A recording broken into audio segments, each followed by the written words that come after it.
Stand up. Sharing. Loving. Hoping and working together. Growing. Supporting each other through stormy weather.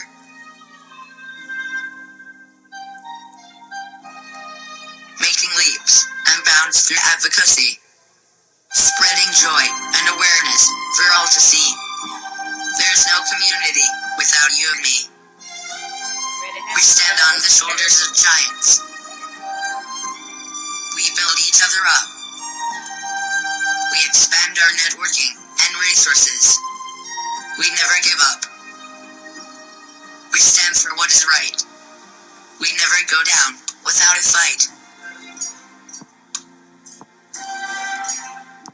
The African proverb says, it takes a village to raise a child. I say, it takes a village to become a community.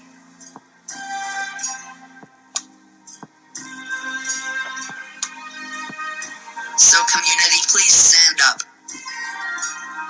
We are waiting.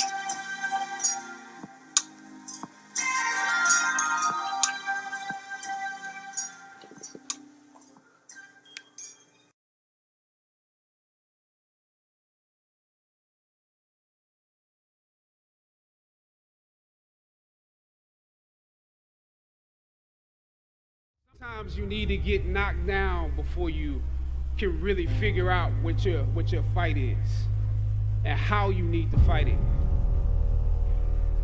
Sometimes you need to feel the pain and sting of defeat to activate the real passion and purpose that God predestined inside of you.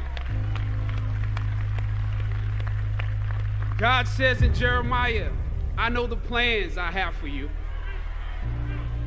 Plans to prosper you and not to harm you. Plans to give you hope and a future. Hear me well on this day. This day when you have reached the hilltop and you are deciding on next jobs, next steps, careers, further education. You would rather find purpose than a job or a career. Purpose crosses disciplines. Purpose is an essential element of you. It is the reason you are on the planet at this particular time in history. Your very existence is wrapped up in the things you are here to fulfill. Whatever you choose for a career path, remember the struggles along the way are only meant to shape you for your purpose. When God has something for you, it doesn't matter who stands against it. If it's meant for you, God will move someone that's holding you back away from a door and put someone there who will open it for you. I don't know what your future is, but if you're willing to take the harder way, the more complicated one, the one with more failures at first than successes, the one that has ultimately proven to have more meaning, more victory, more glory, then you will not regret it. Press on with pride and press on with purpose and appreciate what God has brought you through.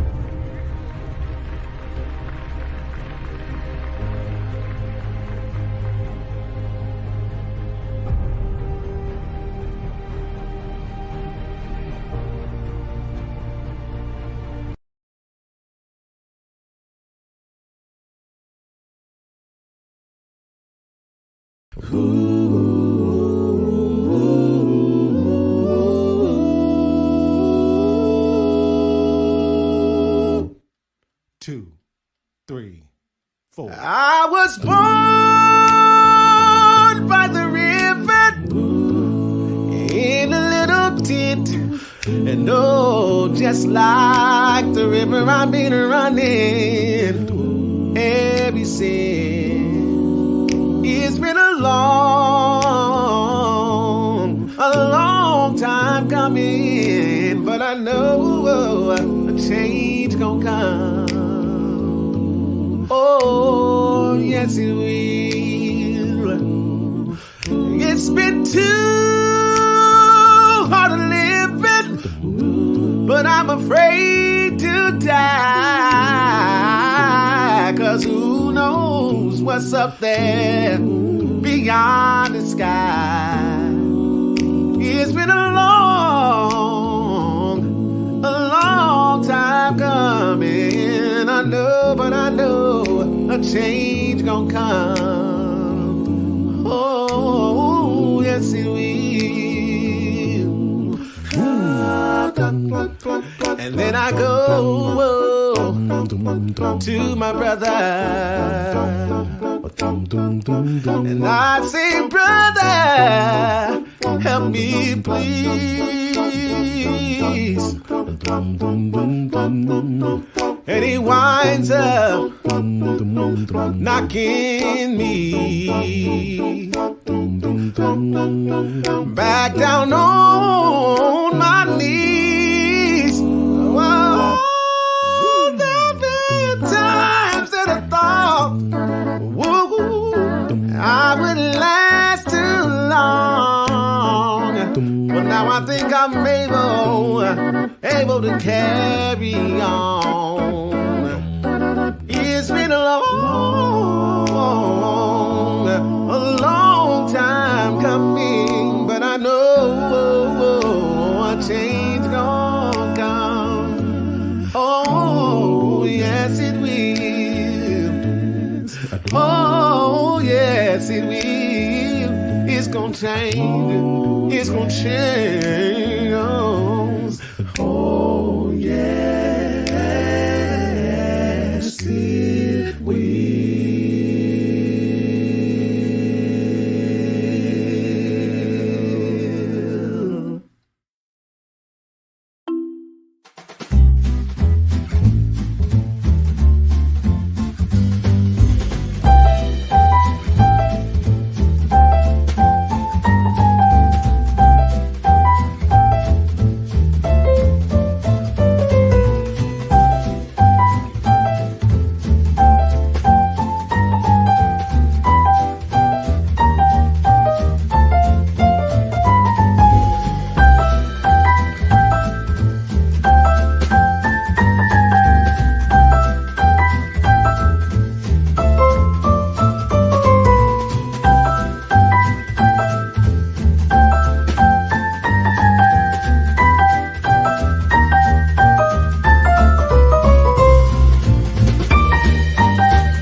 It's that time of year as college basketball takes center stage with the tournament finally upon us. What's going on, y'all? It's your man, Lloyd Spence, and if you're looking to wager this year, BetOnline is the #1 spot for all your updated odds and info, along with great contests including the bracket contest, where you have a chance to take home the top prize. So head over to the website or use your mobile device to sign up today and receive your 50% welcome bonus on your first deposit.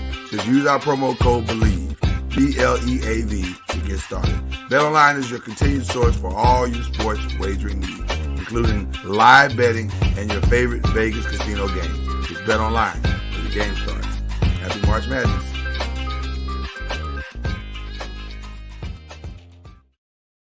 Popcorn World.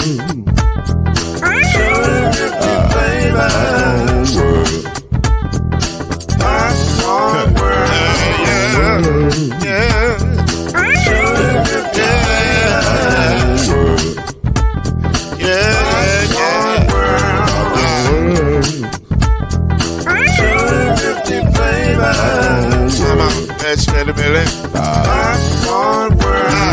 Can I make you groove now? Yes, I can. So you can get this groove in a bag of a can. Let you make it round the world when it holds in your hand. Popcorn World. 250 flavors gonna make you smile. 250 flavors gonna make you smile. 250 flavors gonna make you smile. I said popcorn make you melt. Ah.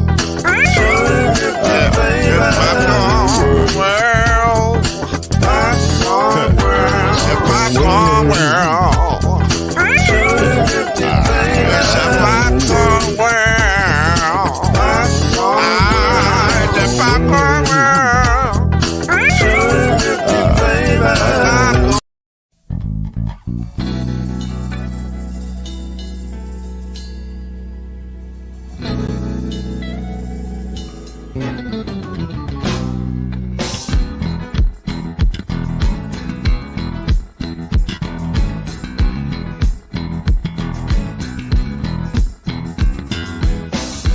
What's that saying?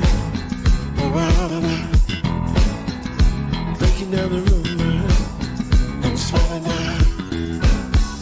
Speaking for the people who must go around. Taking truth to power with a whisper and a shout. We're talking noise. Oh yeah, talking noise. Hey yeah, say it again, say we're talking noise. Yeah, talking noise. We really don't have to fool around. Never noise keeps us under. Won't truth divine. The sound that you hear is the sound of success. We're talking noise. Oh yeah, talking noise. Yeah, thinking of all to say. We're talking noise. Oh yeah. Talking noise. Share it again. We're talking noise. Welcome to Talkin Noise, the daily podcast that brings you up to speed and keeps you informed about real issues affecting real people. With your host, Mr. Talkin Noise himself, Lloyd Spence. His beautiful wife, Mrs. Noise, Kenyatta Spence. The ever-informed Brother Noise, Alan Brown. And yours cordially, Uncle Noise, Shake Anderson. Come on in and join us as we reveal and opine today's most pressing issues. Real truth while having real fun.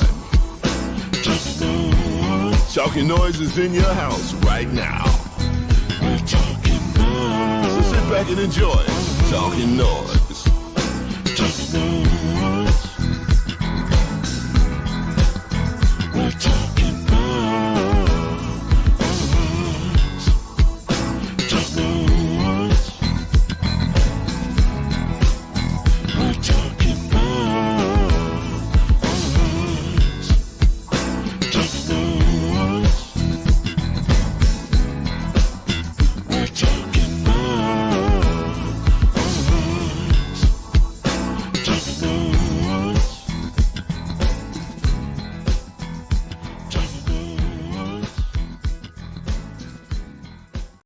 Uh-oh. 2, 1, ready, come on.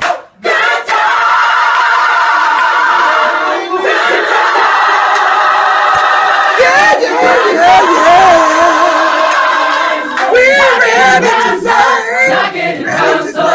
Keeping your head above water. We got to get ready to serve. It's gonna make you mine. Good time. Good time. You need to talk to me. Good time. Good time. Hey, we lucky we got 'em. But don't bring your kids when you go.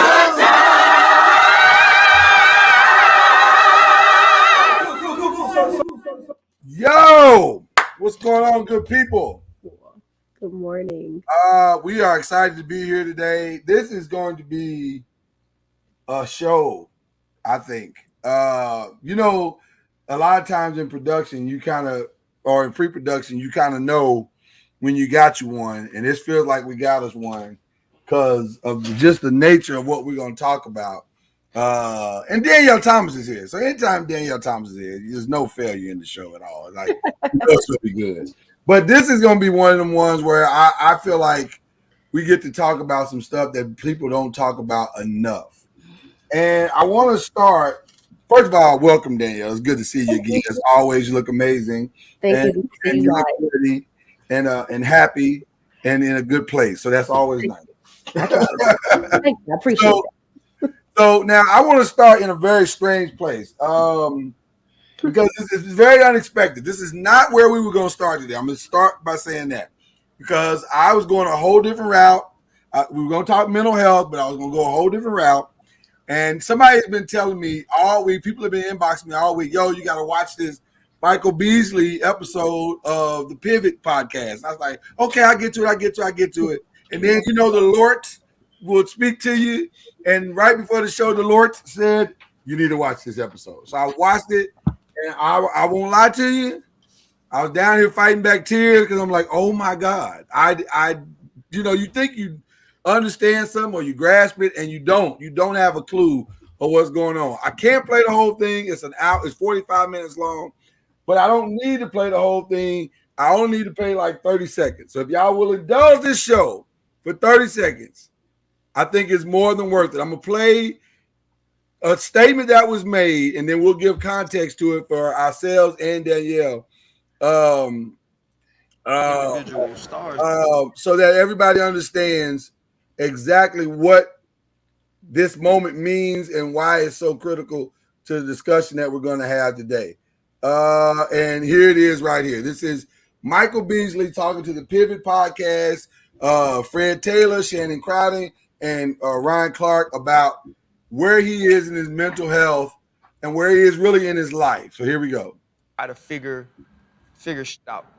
I don't know about them. Like for me, to see someone like you, right? Like you said, like you're tough. Like people don't sit in that seat and say things like if you laugh at me, I'll tell a joke or whatever, and I'll whip you, right? Like I understand that mentality. First thing I'm trying to say is you don't have to have that mentality with us. But what I'm asking is, you keep saying all you want to do is play basketball. If that never becomes, I can play basketball for money again. If it's just, I just get to go to the gym and hoop, what else you gonna do? I've been in the gym for 4 years playing basketball. So what else can you do other than play basketball? I can do a lot. So let's do that. Why? Because we can't just take our ball home and die. Says who?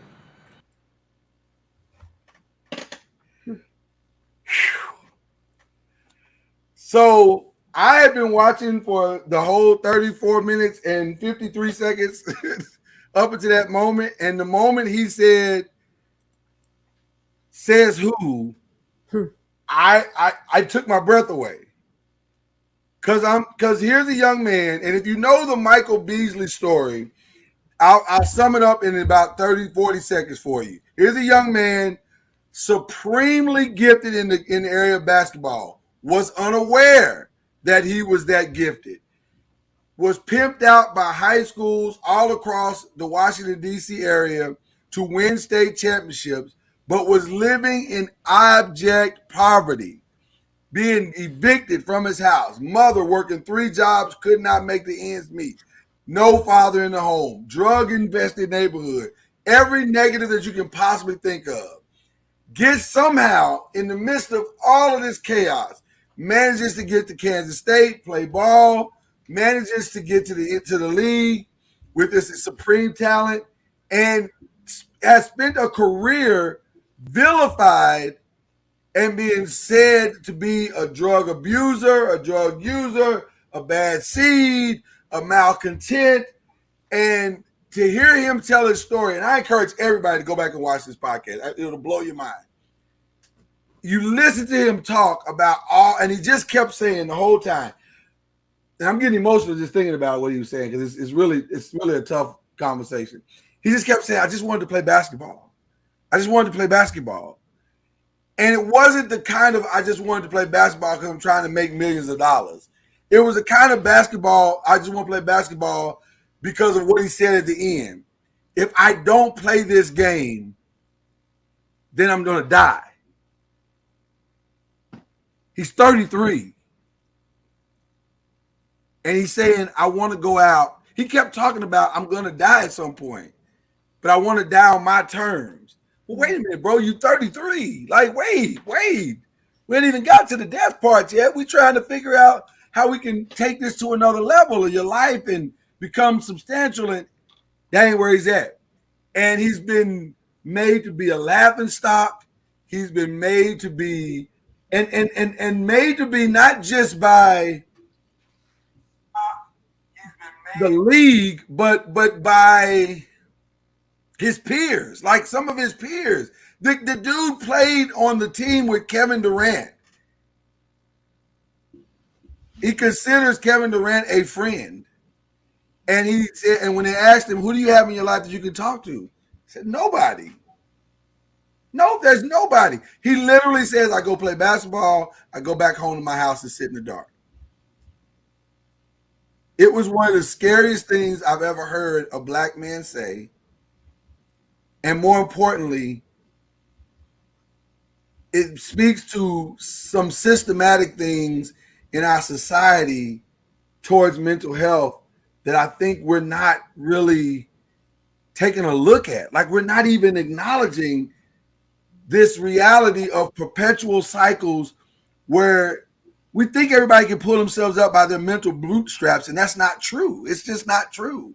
So I've said a lot. I've tried to lay the groundwork as much as I can because I know we don't have Danielle forever, but we got Danielle at least for this first part.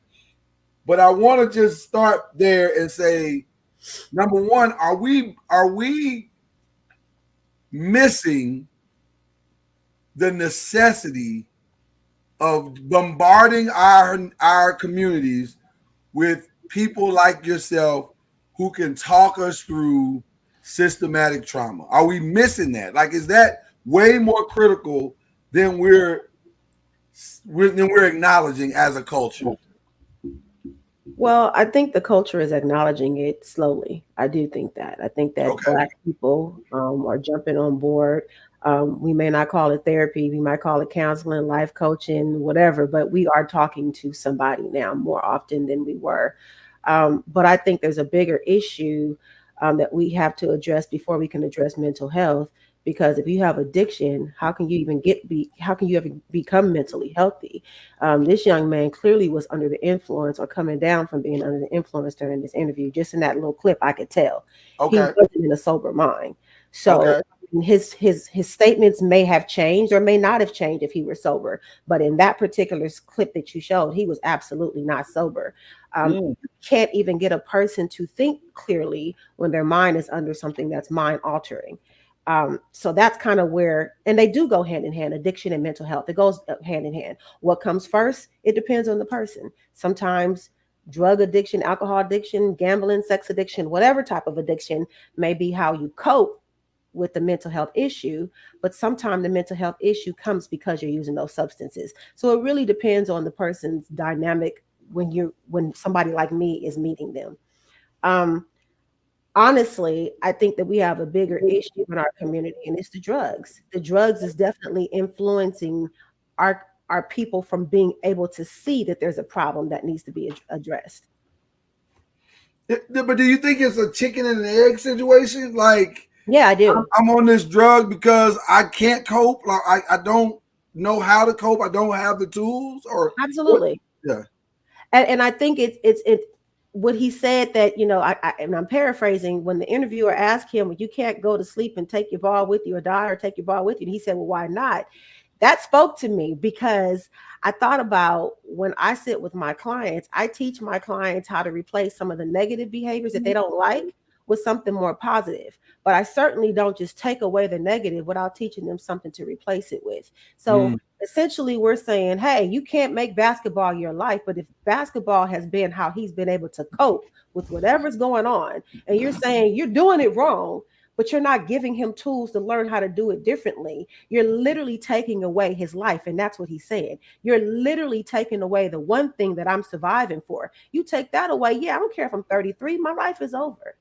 So that was actually a dangerous kind of statement that Ryan was making. He didn't know that, obviously. No, obviously. Yeah. Wow. It I don't know. Kenyatta, Al, I don't know if you got a chance to see it. What were your thoughts on that? And then kind of what we're talking about here. What were your thoughts on that as well? And if you have a question for Danielle. Yeah, I did watch it. And I was kind of, I was resolved at thinking back how I would have, or how I've handled those situations in the past, because I would have been totally thrown off because you're doing what you love. I don't see you as needing help. Basketball was his escape. That's all, he wanted to do. So what help do I offer you when you're doing what you love? So I would have been somewhat confused. And although he may be latter part of his life influenced by drugs, even in his younger life, he was influenced by drugs. He said at age 5, he got his first charge. Yeah, or something like it. It was very young. By the age 11, he was already on house arrest. Right. Home incarceration. So although he may not have been doing drugs were influencing his life, even at an early age. Right. Yeah, I agree with that. I mean, just seeing it, being exposed to it, the environment itself is traumatic. And when you see everyone around you doing the same things, and you finally find one thing, this little piece of leather is my escape, that's what you're going to latch on to. You're literally asking him to throw back his lifesaver without giving him a floaty. Like, you've got to give him something else. I read one of the comments that popped up that said he's downplaying what he's going through. Well, I didn't see the whole entire interview. I wrote it down to go watch it. Yeah. To kind of get some more intel on it. But, nobody wants to sit there with perfect strangers in front of a camera, well, very few people, and just expose themselves like that. So he may not be downplaying it. He may not be willing to disclose that to this audience of people he don't know. That's one of the reasons why our community doesn't respond to therapy so well, because you want me to tell you what's hurt me the most, and it's hurting me to tell you, and I don't even know you. That's one of the things that keeps people from talking to somebody, because now I've given you a weapon against me, and I don't know how you're going to use that weapon. And so where I come in, when I sit with my clients, I tell them, like, I do self-disclose, because I don't want them thinking that I'm on this side and I'm hearing your pain and I haven't had pain too. And my pain may not be yours, but vice versa, yours may not be mine. And so that's one of the things that I think, with forums like yours, I do like that you bring in the mental health component, because I know we are watching. That's one of the reasons why I put certain slogans on t-shirts, and I sell t-shirts, because Black folk love to look good and we wear our apparel. And if you have a catchy slogan about mental health on a t-shirt, somebody's going to read that and say, I like that. And the next thing they'll say, hey, I got that from my therapist. And that becomes a conversation. You don't have to come to me as a client, but go to somebody. And let me say this, because again, I don't know if they, well, let me just say it. Nobody in that room, with all due respect to Ryan and Fred and Shannon, were equipped to deal with his mental health anything. They were trying to reach out to him on probably a very more organic and I think authentic way of saying, bro, we heard about your situation. We heard about what you're going through. We want to be friends to you. Now, to that same point that you just made, that's not, here's a guy who's lived his entire life. He said everybody in his life he's ever known has stolen from him. Yeah. And they've robbed him financially. They robbed him emotionally. They robbed him in every level, other than his kids. He said everybody is stolen from him, from his mother on down. So how can you're not going to build a bonding level of trust in a 43-minute interview. Right. So I get what he's frustrated about, because he got very emotional, and really all of them were crying at some point during the interview. But it was just, you look at this guy, and then I step out and look at young men like him, and I say, man, are we dropping the ball? Like, we're not, because he's not a one-off. He's not a one-off. This is not this. Unfortunately, as painful as this story is, this is not a unique story in the sense of no one has ever endured this. You know what I mean?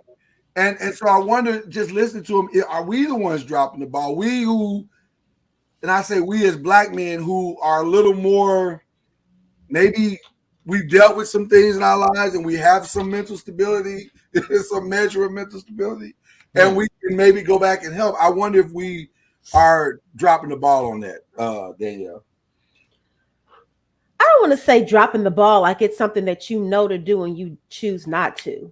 I Right. think when you don't know, you can't do, but when you learn that you can, you should. And I think that that's where, again, like you're doing now, talking about this, because black men, black youth need to see that older black men that they look up to because they have a nice car, or dress nice, or travel, or have these businesses and these degrees. They also need to know, I cry, I hurt, I heal. They need to know that part of it too. We can't just talk about all the great accolades of being an adult. We got to talk about the journey that led you where you are. And so I honestly don't think that, as the mass majority of black men, that you guys are dropping the ball. I just think that you have been taught, like women have been taught, that you suck it up. You got to be a strong person. I think I said this the last time I was here. You got to be a strong black man. You got to be a strong black woman, and that doesn't give you room to grieve. That doesn't give you. It literally tells experience and heal, and there's something in between there that people are not slowing down to do. Wow.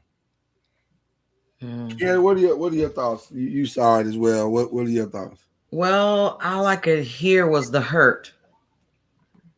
And it just made me think, as a part of our company, I was thinking, man, if you're going to bring these, you think you're just bringing a star on your program, and just because they're stars doesn't mean they're hurting. I mean, I heard, you know how much respect I have for Ryan, and I'm like, you saying this is a safe space. You're saying, you ain't got to put on airs for me, bro. Then reach out before this.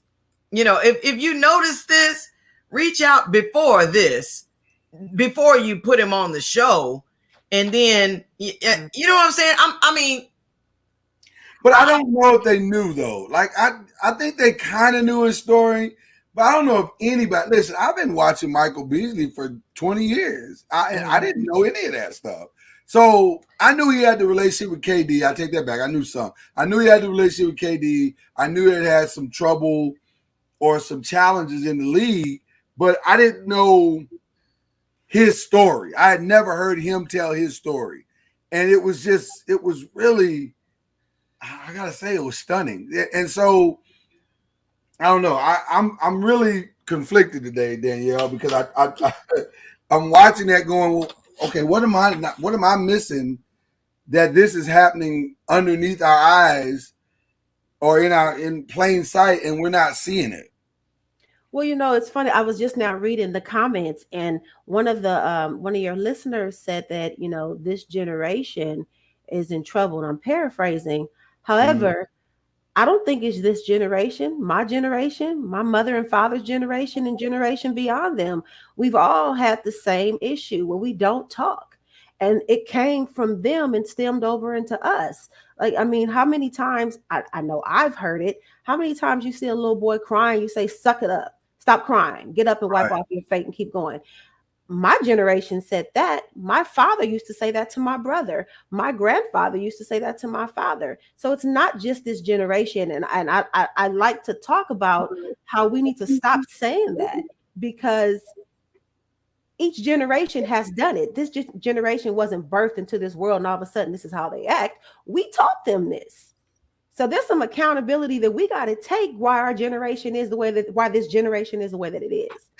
Is there a fine line between deal with it and what I don't even know how to ask this question. We talked earlier in this week about Naomi Osaka. I don't know, you probably have not heard about this, but she was essentially heckled at her last tournament.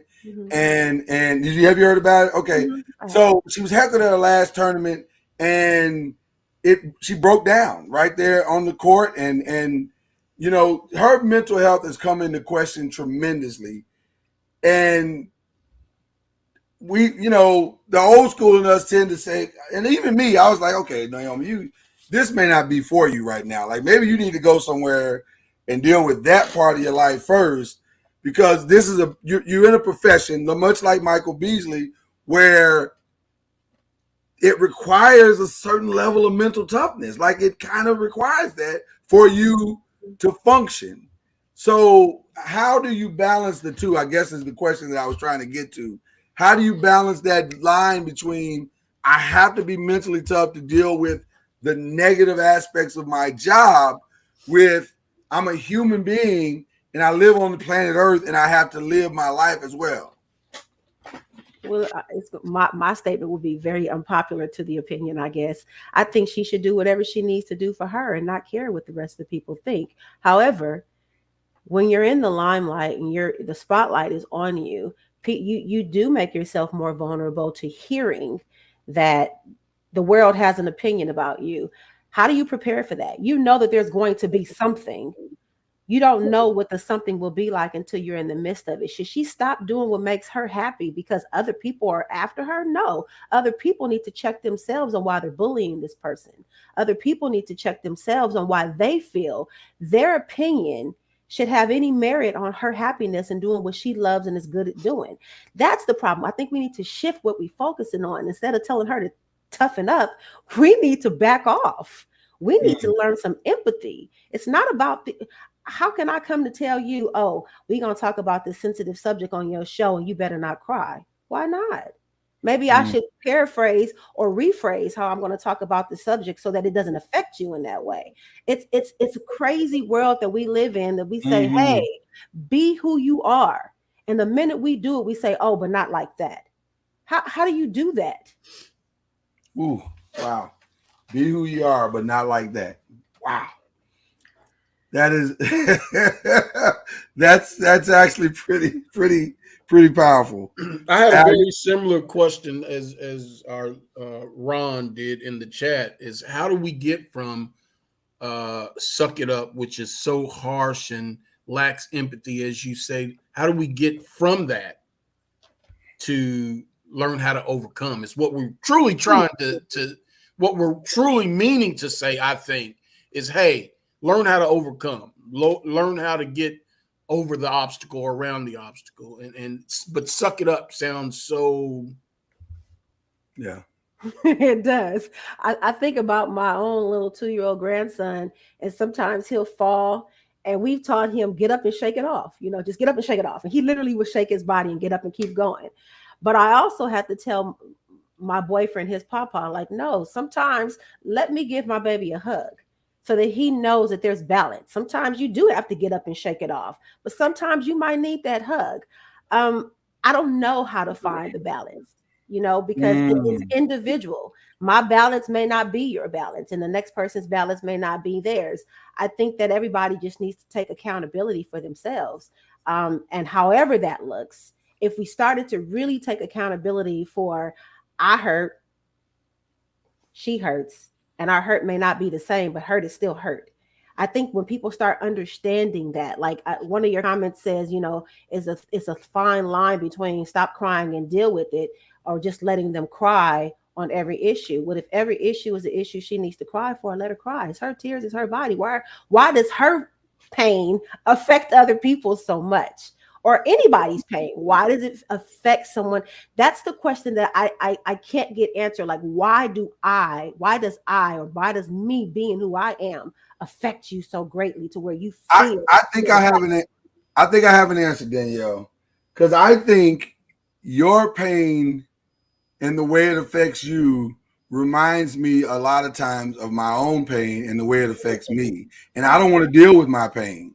So watching you deal with your pain forces me to have to try to deal with my own. And I don't want to deal with my own because it hurts too much. Listen, the irony of dealing with your pain is that the only way to deal with your pain is to actually go deal with your pain.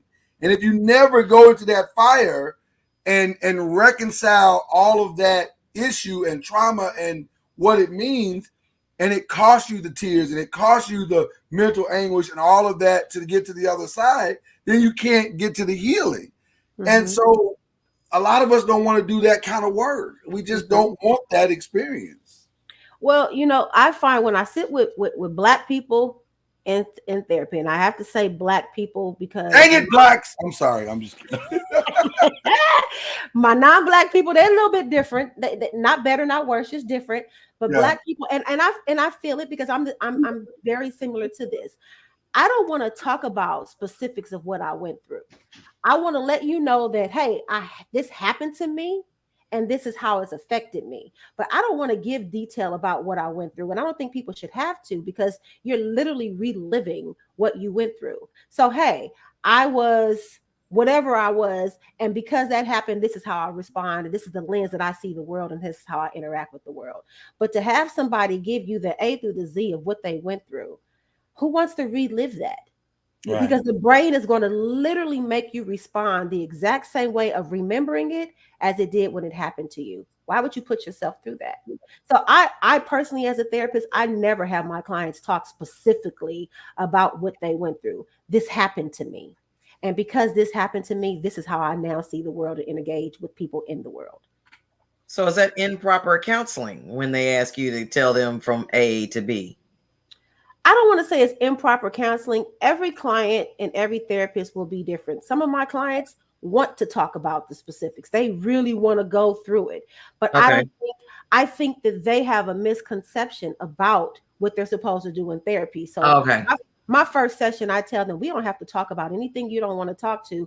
But if I see that it's really creating a barrier, I'm coming back around to it. But I'm never going to ask for detail. I'm never going to ask for detail because I know me. I don't want to give details of what I've gone through. I just don't. Wow. How do you help somebody who's lost trust? Well, who's lost what? Trust. Me personally, I do use a theoretical orientation called dialectical behavioral therapy, DBT. And I teach people about radical acceptance. And it's literally looking at life. This has happened and I have no control of what happened. It's not about being complacent. And it's not saying that I accept it. It's learning that situations happen all day, every day that we cannot control. The only thing we can control is how we interact with it. So you have to learn how to view the situation in a way that you can control. And that's your interaction with the situation. I try to really, really teach people to work through things that they had no control of happening to them, to learn how to function within that situation. Like we had no control of COVID, for example. Mm-hmm. We were resistant to it. I'm not wearing no mask. I'm going out to the club. I'm going to my family's house. We were resistant to it. And we realized that wasn't working. And so we had to learn how to find some control in a situation that we had no control. For however we did it. Everybody did it differently. However, we all did it. That same method, that same way of being for that situation, you can apply that to everything. What about the other side? How do I, or should I, take on the responsibility? Because I'm looking at the guys in the room now.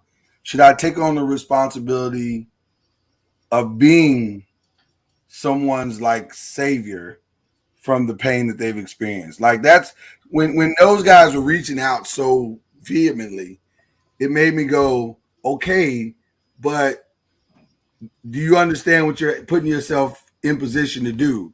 Because you can't fail him. Because the moment you do, it's 20 times worse now.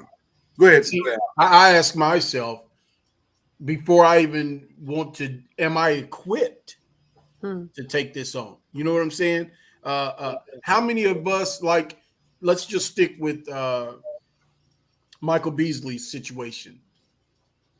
How many people in his life were equipped to handle the trauma, the shoes that he walked in? Very few.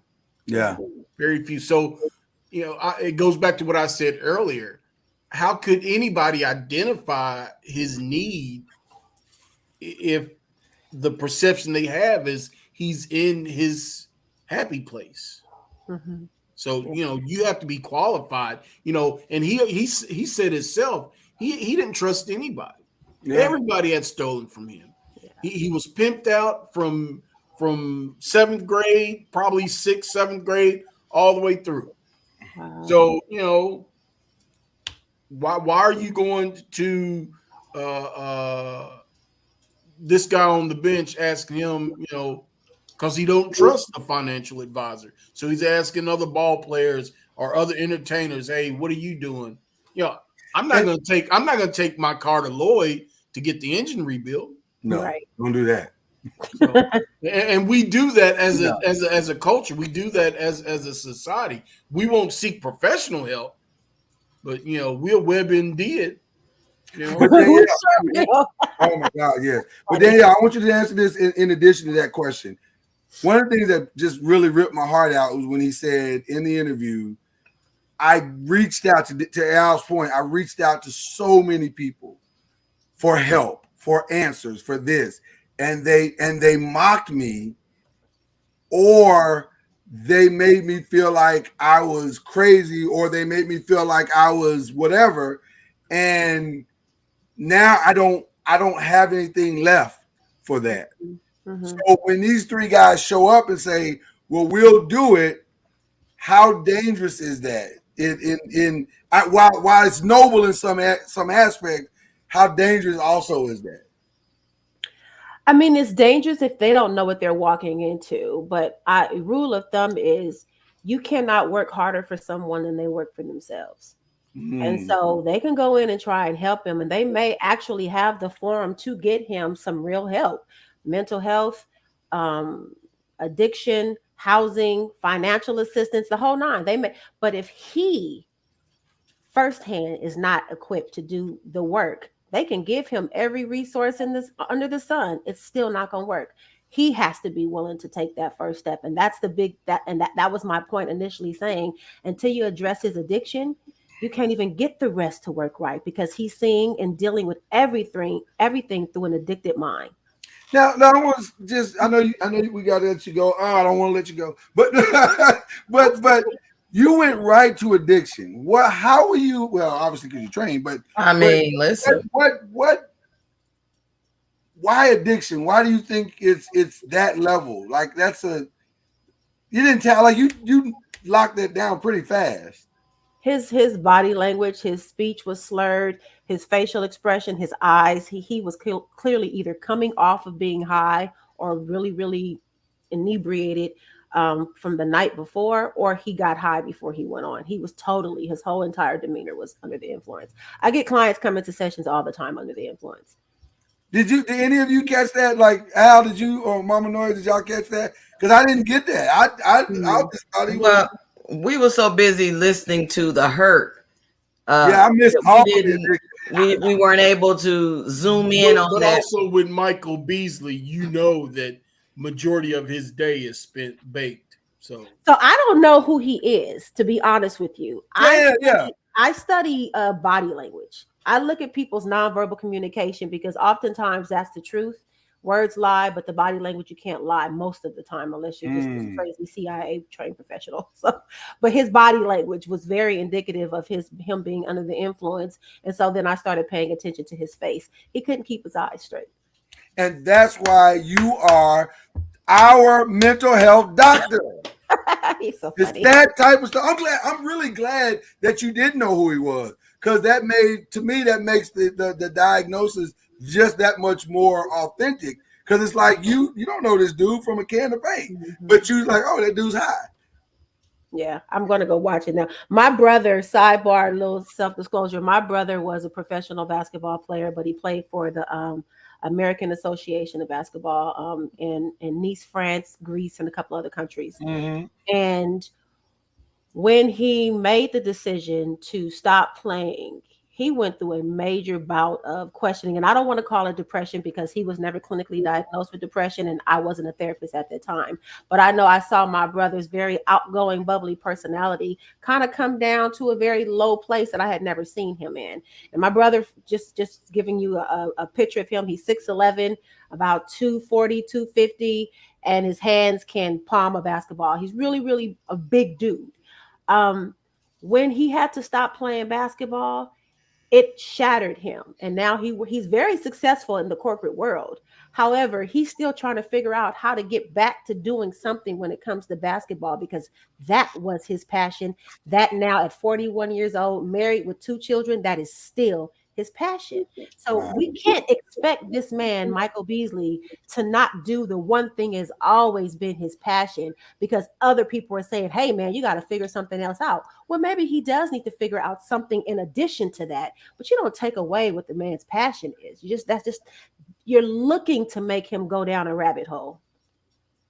And just imagine, Lloyd and Kenyatta, imagine how much worse it's going to be 10 years down the line, because I'm assuming AAU wasn't influential in your brother's life. AAU just became, this big thing, AAU ball in the last 15, 20 years, right? Right. So imagine these kids coming up that, play basketball every season, 365 days a year. That's all they got.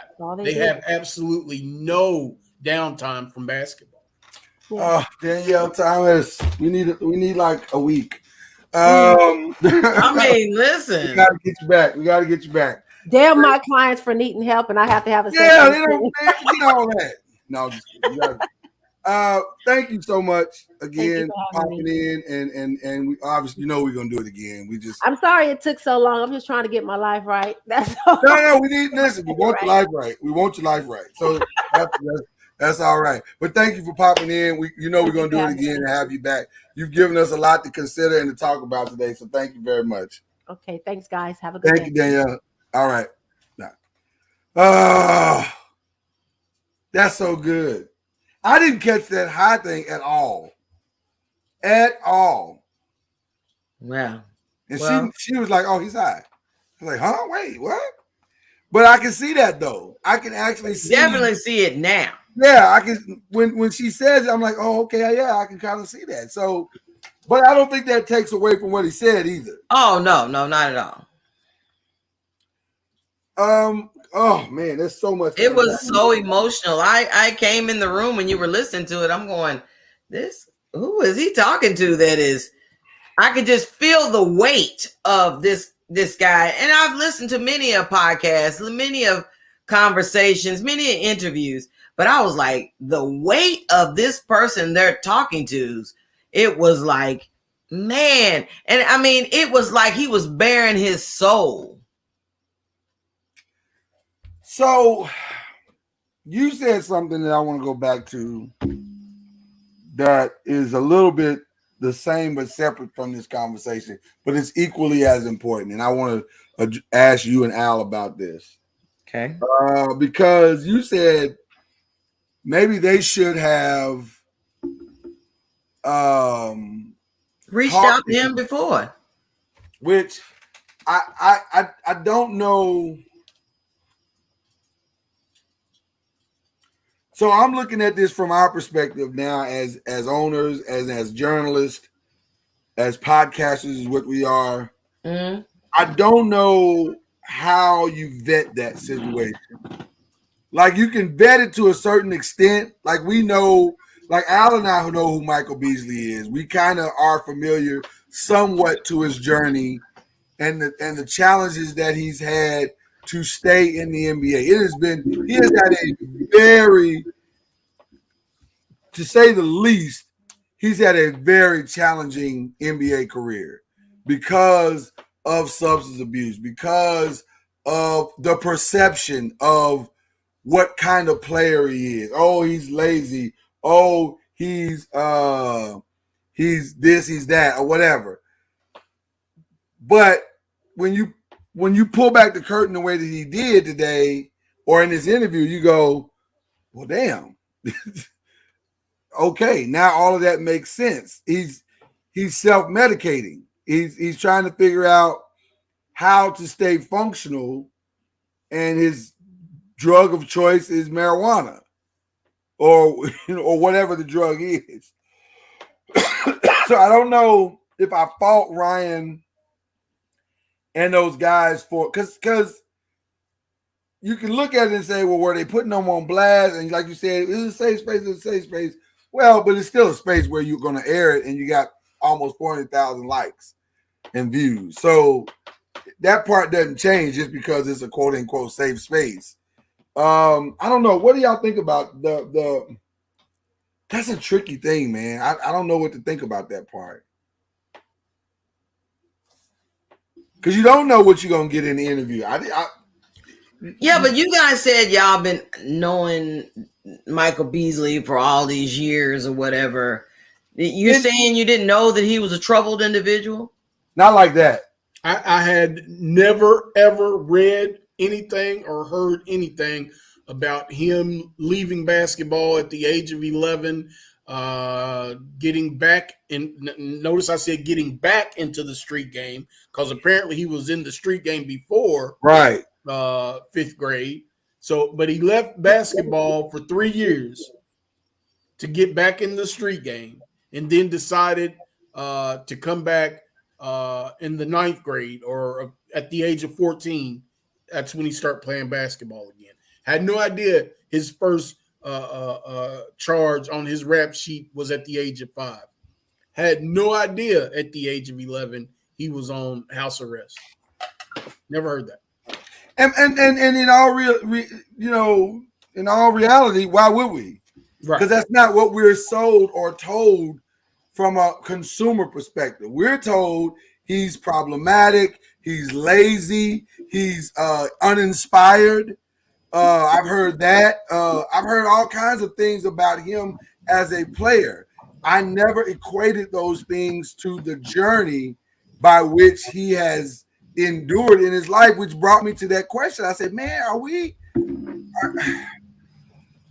is it criminal to take a kid that has that much talent and to stick him in an AAU team and just say, play for your freedom, essentially? Like, I mean, oh man.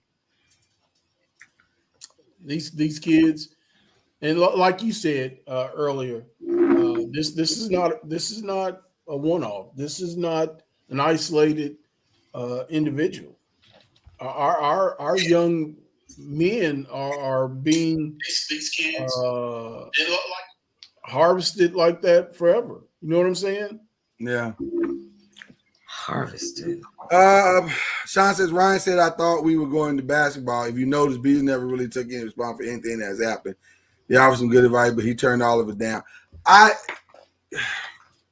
On camera, he did. I don't know what he did off camera. So maybe they were able to have a conversation off camera that they weren't. Because it's easy to offer that on camera and look a certain way on camera.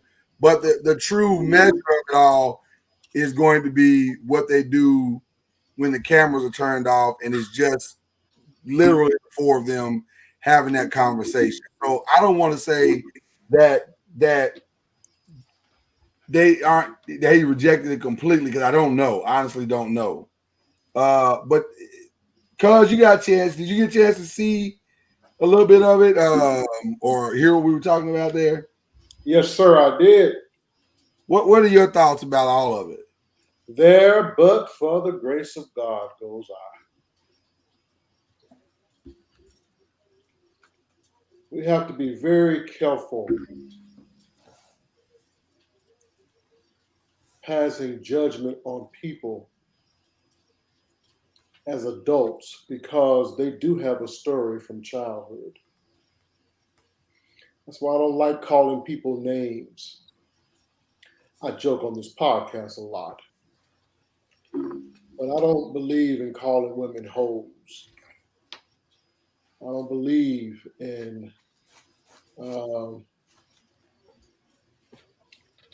lowering people by trying to box them into a category. The gentleman is proof, no matter how successful I become in life, unless I deal with my past, it will eat me alive eventually. No matter who you are, you can substitute the pain for all the success, all the degrees, all the kids, married life, whatever you want to substitute with, until you sit and deal with what happened to you. And I like the fact that the professional that was just on said, you don't have to go through the gory details of it. I agree with that. Reliving the details aren't important at all. But I do have to speak it out loud and say clearly something happened to me and what that something was. Right. In order to heal from it, I got to remove that from me myself. Because as long as I carry it myself, I'm going to wallow in it. Or I'm going to suppress it. And eventually it's going to jump back up on my plate and make me eat it, whether I want to eat it or not. There was a quote that we kind of stumbled into, or at least I stumbled into. It says, if you don't deal with the issues of your life will choke away your talent. It'll choke the shit out of you. Eventually, it will make you eat it with no water, no juice. It'll choke the shit out of you. Eventually. So I want to ask this question to all of you, because Sean kind of alluded to it, and I think it's important to this conversation. How much of any of this is Michael Beasley's fault? Is Naomi Osaka's fault?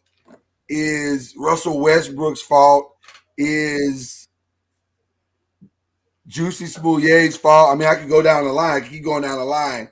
We want to. It's easy to say, and I don't think that he's wrong necessarily in saying, well, everybody stole from me. They probably did steal from you. Everybody took advantage of me. They used me. They probably did take advantage of you. They probably did use you. At the same time, is there any ownership to the position that you play in your own story? It's very easy when you've been victimized your entire childhood. It's very easy to victimize yourself your entire adulthood, because that's all you know is victimization. Say that again for the people in the back who had headphones on. Goodness gracious. If you've always been a victim as a child, if you were victimized as a child, you saw that as being victimized. It's easy to victimize yourself as an adult. You're going to victimize yourself as an adult in areas where you don't need to victimize yourself. But because you've always been used, you're going to feel like you're always being used.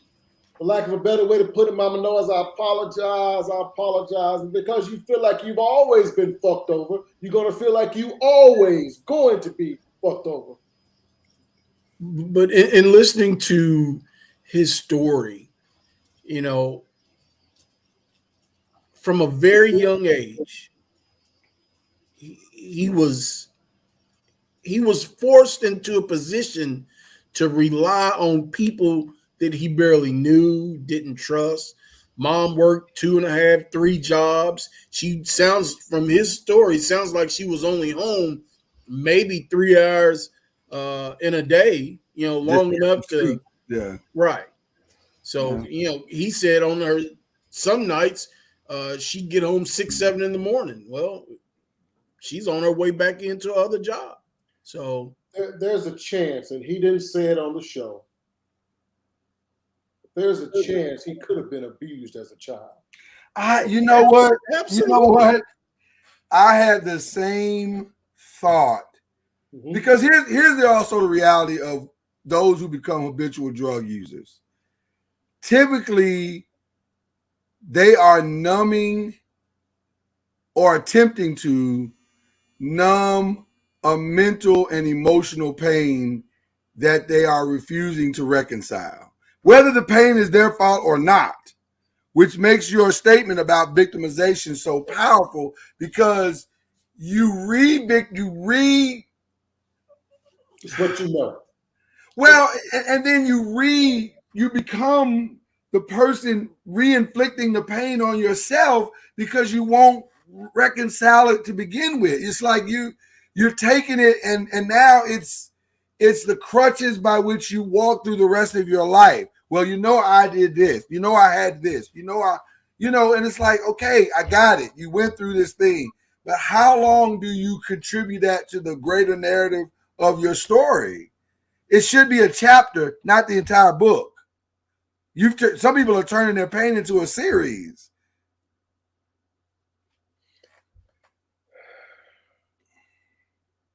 It's a tough conversation. Something I've noticed about hard life, hard knocks, hard life, is people that go through it become very prideful in it. It's a dysfunctional pride, but yet they feel like I survived. Right.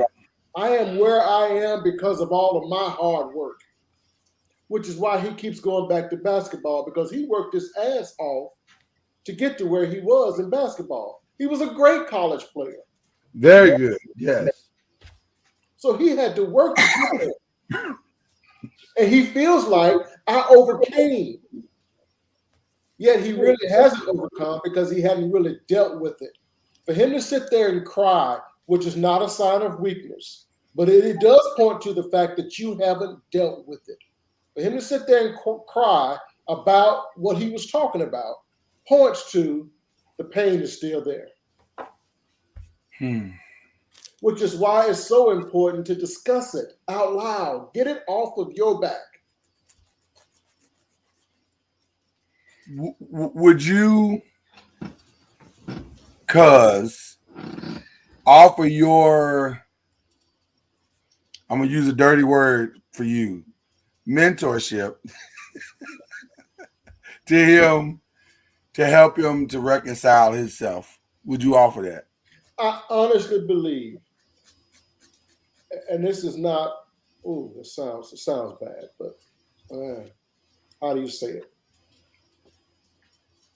I honestly believe I could help him. I honestly do.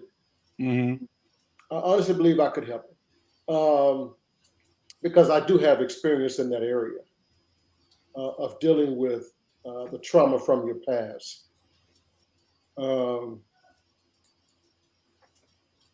I think it was your professional that said, in order for anybody to really expose themselves to you, they have to first know that you're not perfect.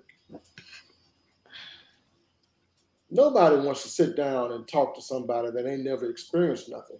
Right. I think Dr. Thomas. Dr. Thomas did say that. Yeah. Right. Exactly. So you have to break it down to them. Listen. I'm not here as somebody that's squeaky clean, has never gone through nothing, and you have to tell your story and your own pain. That's why I don't mind telling my pain. I done been through some shit. Yeah. But the reality is, I don't mind telling my shit because my shit ain't mine. I let it go. But I could have easily held on to it and victimized myself. Lord, why me? And that's what he has to learn to do. It happened to me, but it was not me. It happened to me. It's not me. I don't have to have ownership of it. So now I'm gonna widen the scope of this lens and take this out a little bit further, because this is a very interesting conversation. Very, very interesting. So I'm gonna widen the scope of this. In the moment that Naomi Osaka was told she sucked, she was down 6-0, 6-4.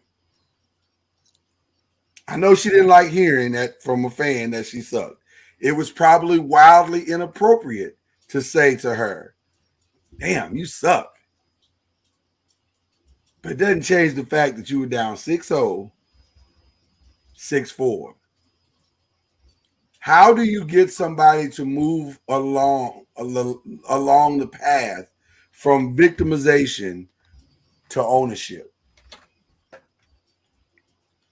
Because there's a way to change the narrative. And I'm going to tell you something. I'm going to tell you why I don't know the lady who said she sucked. I don't know her at all. I wouldn't be able to pick her out of a lineup. I don't know anything about her. But I'll say this. Lately, if you follow Naomi Osaka's career, she's had a lot of first-round hiccups or second-round hiccups. And the woman who is at the top of her profession, she's in the top 10 of golfers in the world. That woman has not necessarily lived up to the potential that many people think is what she's supposed to do. So is that the people's? So I think people say things like "you suck." That's another great example, Chad. Russell Westbrook, he's the victim. Y'all coming after my family. Y'all coming. I get it. That part is wrong. It is wrong. It doesn't change what you've done, though, and your ability to own that part. So I'm asking that question. How do you move a person from victimization to ownership? And Mama Noise, I'm asking you that same question. Yeah. How did you do it? Because I watched you do it. You said I've made some mistakes, and you took there was a moment in your life where I watched you say, okay, I got to take ownership to this part of it. I did this part. I didn't do this part over here, but I am responsible for what I'm doing here in this moment right now. I watched you do that, which is one of the reasons why am I getting emotional talking about this? I have so much respect for you. Because that's not an easy thing to do, man. To wake up and say to the parts of your life, especially when you know the level of someone's victimization, when you understand the level of their victimization, it's not an easy thing to do to wake up and say, I am a victim. I am, but I'm not innocent to the acts beyond my victimization. That's hard, man. Well, and that's what I heard you say, cuz I know I've said it. I've seen Mama Noise do it. How do you do that? How did you do it? I will say it has been extremely difficult. I say that simply because I have never seen that done. If you don't have family around you that you see taking responsibility for their actions, then you feel like, okay, that must be the way we handle things. Accountability, what's that? But I will say that it's something that I felt, do I allow this type of behavior to continue? Or do I make a decision that I want to see things differently? I want to break the cycle of not accepting a responsibility or being accountable for my actions. You got to stop the cycle. You got to break the cycle. When you have, as a single person, you feel like, why do I need to break anything? I mean, like I said, if you grew up in an environment where you didn't see a whole lot of that going on and you're a single person, you just continue the cycle. But then you talk about, I'm getting married and I'm bringing, coming together and sharing my life with someone else, and now I'm having children. So, you know, how can you continue to function in zero accountability without, you know, when you have a family to be responsible for and children to be responsible for? So, oof. I would say this: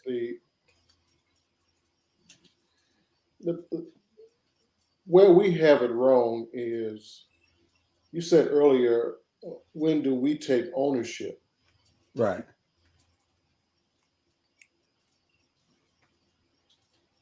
We never take ownership of what happened to us. We shouldn't take ownership. It's not ours. Right. We should never walk around with that in our pocketbook or in our hearts, that what happened to me, the abuse, the neglect that happened to me, it's not mine. It belonged to somebody else because they were the offenders.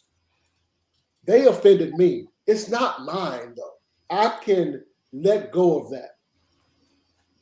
I believe that we also have it wrong when we say that the girl Naomi, that she sucks.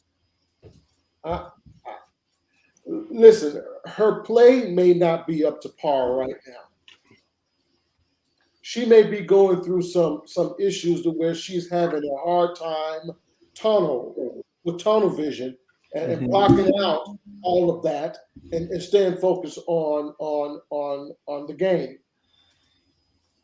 I believe that's why Richard Williams is so honored and revered, because he taught those girls tunnel vision. Yes. Block it out, baby. Don't matter what they say, no matter how they look at you, no matter what they believe about you. Block it all out, baby. We going right here. This is where we're going, and this is where we're going to stay. Right. He taught them tunnel vision. So when we say mental toughness, they were taught that by a very focused, determined person. Everybody's not taught that. So she's not garbage. Westbrook is not garbage. Whoever else you want to name, they're not garbage. We label people like that, and actually what we're doing, in my humble opinion, all these Christians that believe these 4-letter words are curse words, the shit, damn, the hells, we're actually cussing people out when we tell them that they're garbage, because we are lowering them down from where God wants them to be. Yeah. You've cussed them. And most people receive it. Even though they say that they're mentally tough, they actually receive it, especially if you hear it enough. It's hard not to. And I think Derek made a good point as well. Because listen, we are dime store analysts at best. So let's start by saying that. That doesn't mean we're wrong either. I think what Derek said is true. I think one of Naomi's biggest problems is that she was thrust into a limelight to assume a throne that honestly hadn't even been yielded yet. Like, you're next. You're the next Serena. Well, wait a minute. Hold on. I don't know if she's the next tennis player to win 24 majors. That's asking a lot. You know, think about how long it took to get another young lady to win 24 majors. Like, there's only been 2 people to do it. So to say that she is the next one just simply because she is a Black Asian American or whatever she is, you know, that's daunting. That's very daunting. So we're setting our expectations upon her mental health shoulders, and that's probably not fair. So, because we don't know, like you said, because we don't know if she's built for that kind of journey. She made it. Are we gonna say because she only won 6 majors or 7 or whatever the number ultimately would be that her career is a failure because she didn't surpass Serena Williams? I don't think that's fair.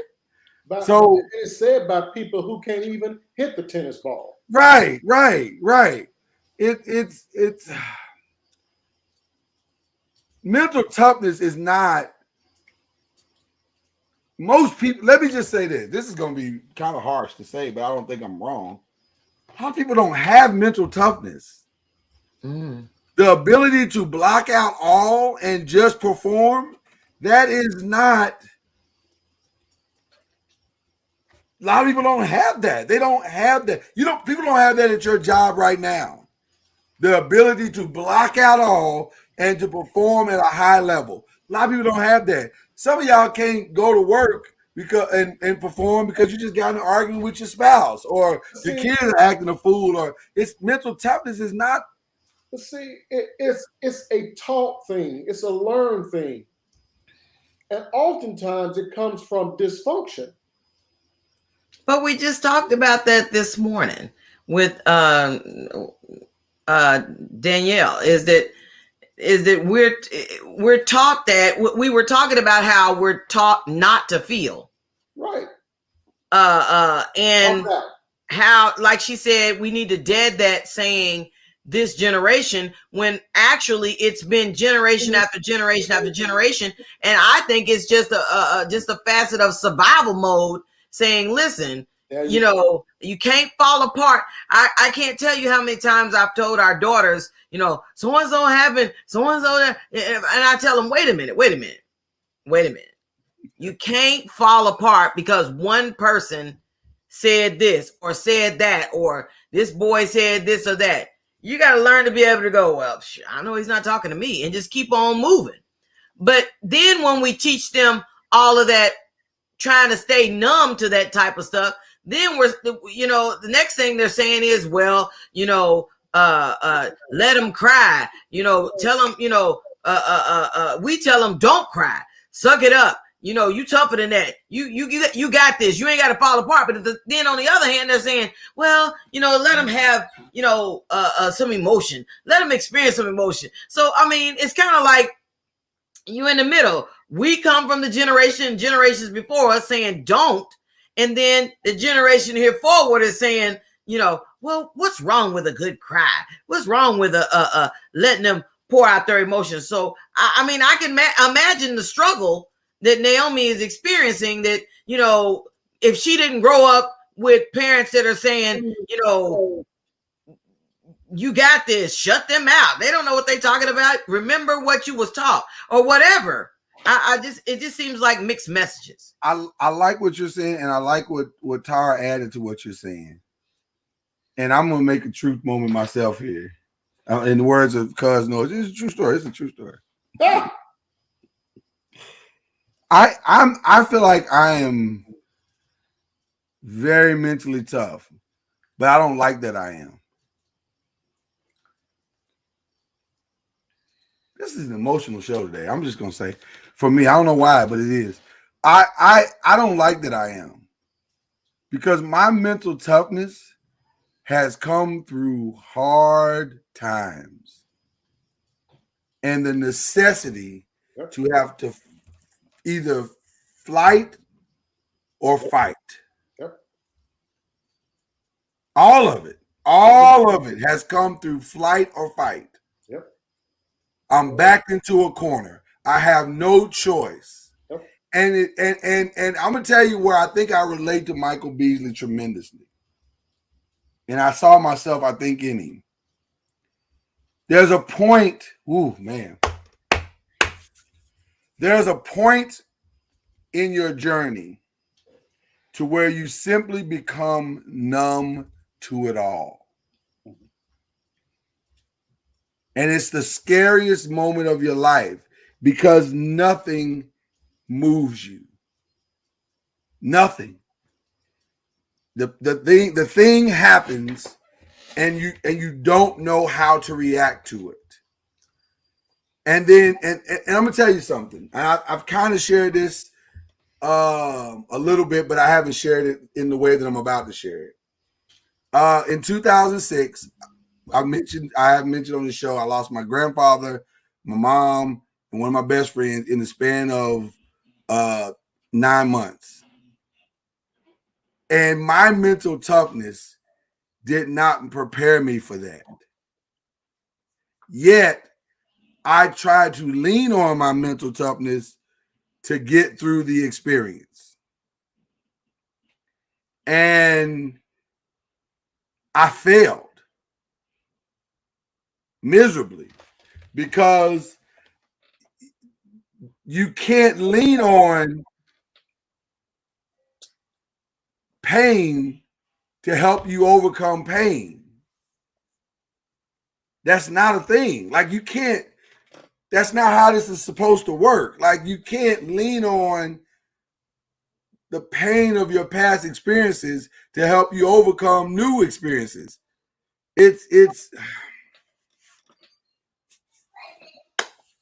I totally understand. I know Danielle called out his abuse and his drug abuse. And I'm sure she was spot on with that. I'm sure she was.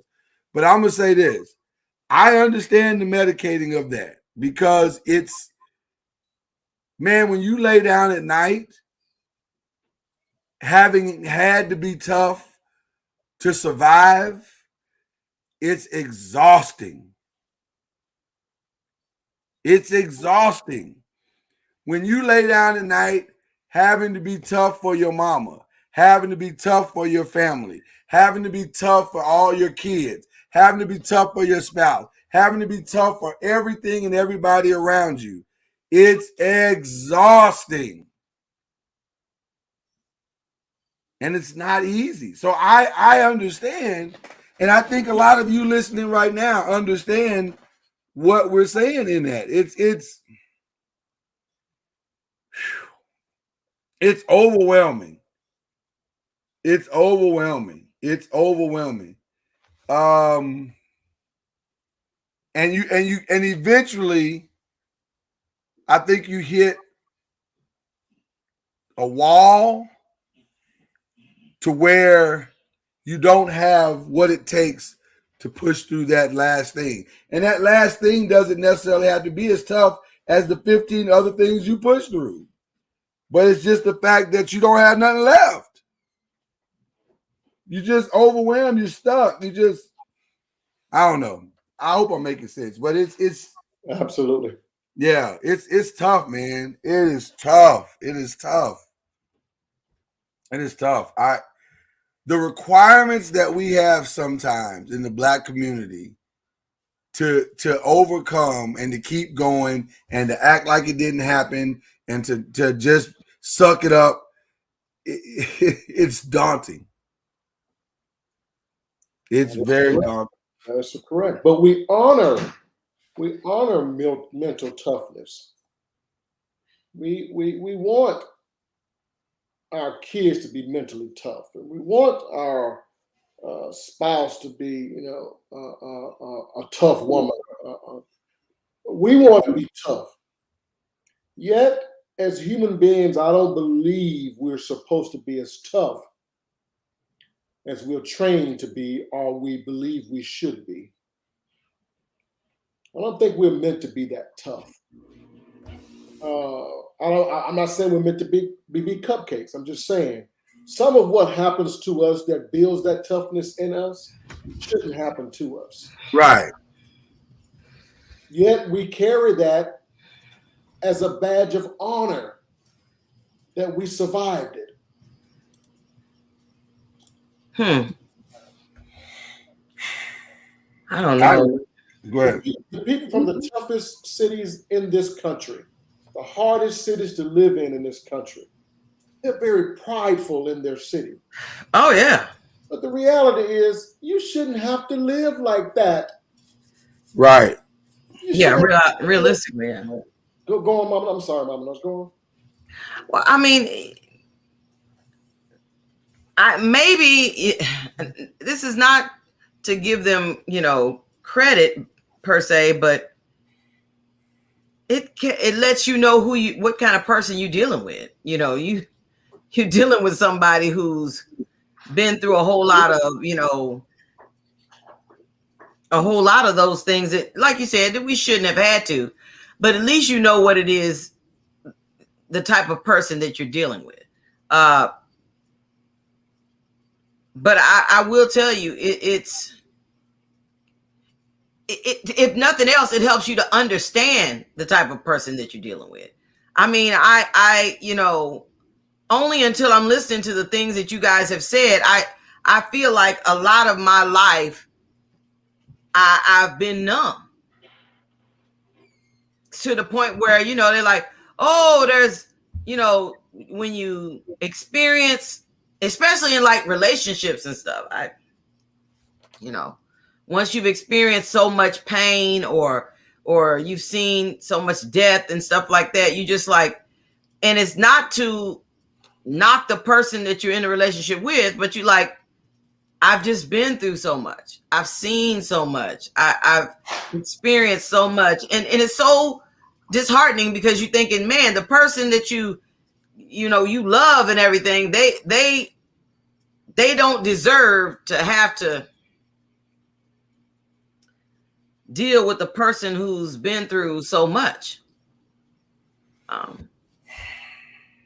Because I mean, and then we wonder why the scale is so off when it comes to relationships of, Black women and Black men and stuff. Man, we as a people, somebody put like at the beginning of the pandemic, they was like, Black people are tired. We not tired like they need to get their life together, but tired like we have been through a lot of stuff that, as Jay eloquently put, that is should not have been stuff that we should not have had to go through that. However, we did. And man, if it were not for the grace of God, I wanna put up what Derek said here. I like that. Because he said mental toughness is rooted in a strong sense of identity. This is why Jesus had to have that wilderness experience before the cross. He was challenged on his identity. When we don't know who we are, we give too much credence to who people say we are. Do y'all agree with that? Well, I look at it like this, and I'm not a Bible scholar. I hate talking with y'all about the Bible because Sunday school and Bible class for me had a different meaning. It did. Yes. As Yes, you have given us on this show. Yeah. Amen.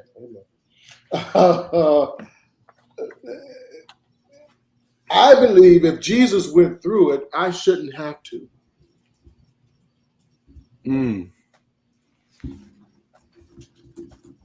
His mental toughness, you are correct. I agree with what he said, that he was being prepped for what he had to go through ultimately. But Jesus died on the cross. I don't have to do that. He died for our sins. So he went through things that we as humans shouldn't have to continually go through.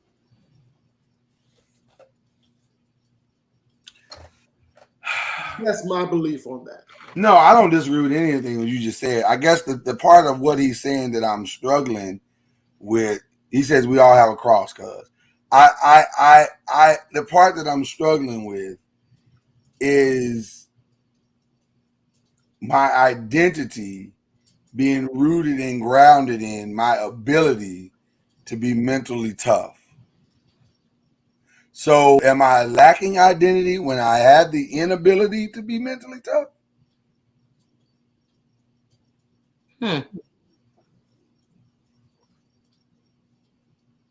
Those who choose not to crawl upon the cross again, or to even crawl upon their own cross, are they weak and lack identity? I guess I'm trying to understand.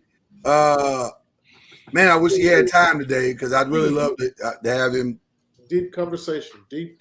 Yeah, because I'm just saying it's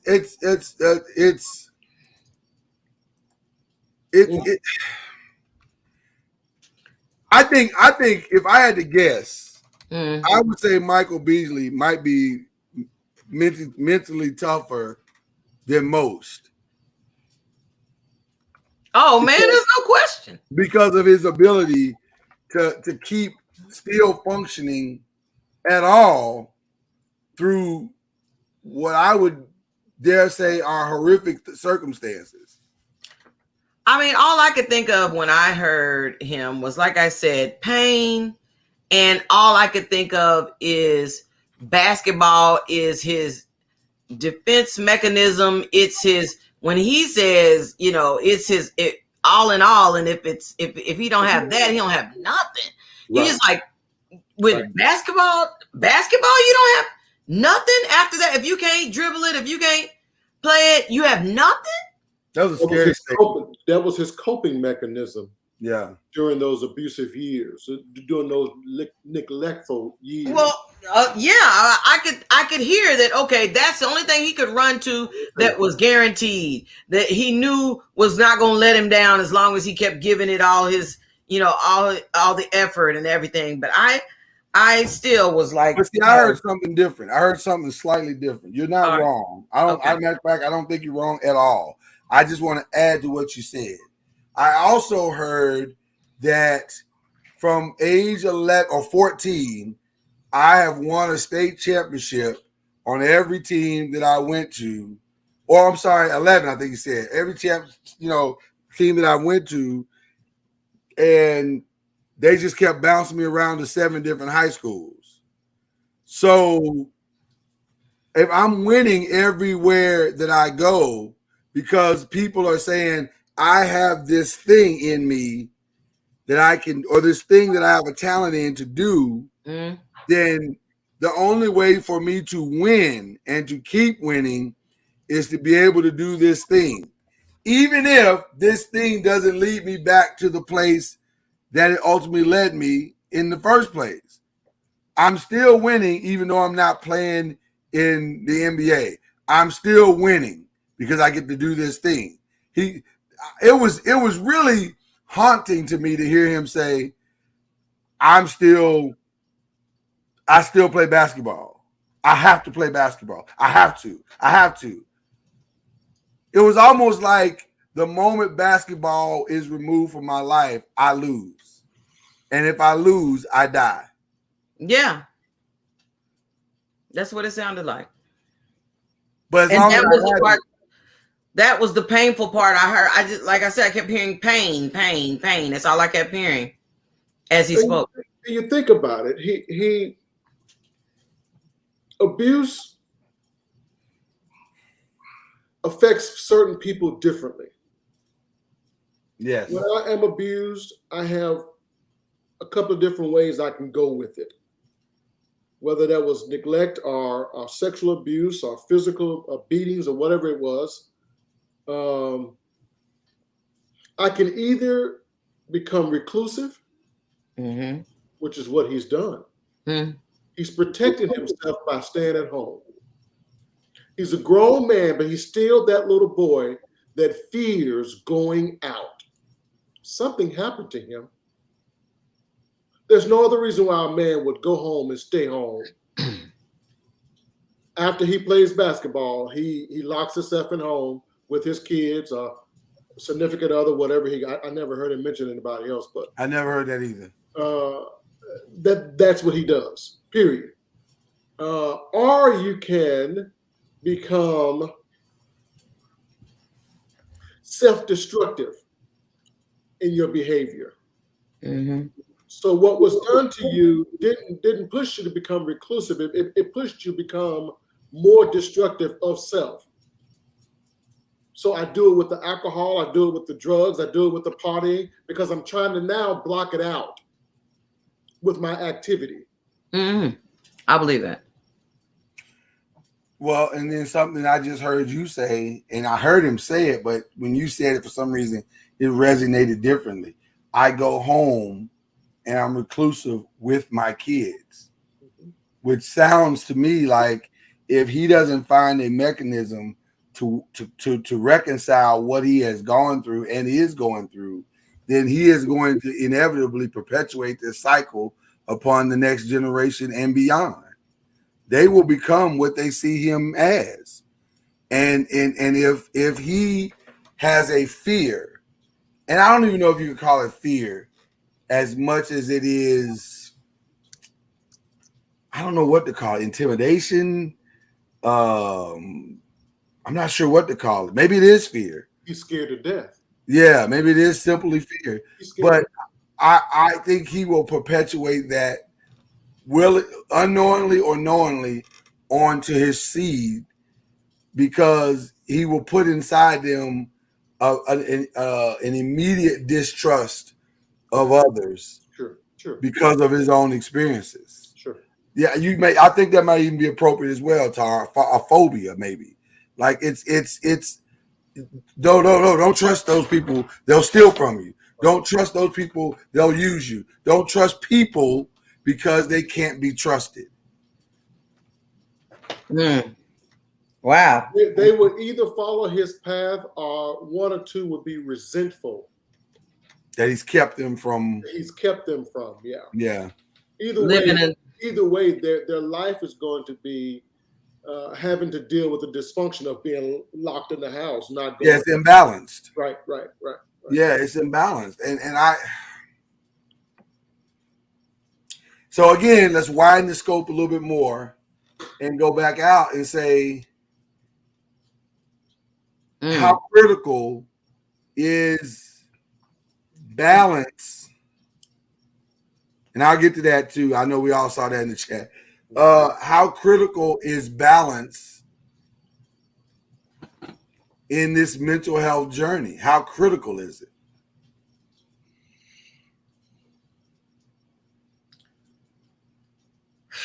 And what does balance even look like? I mean, this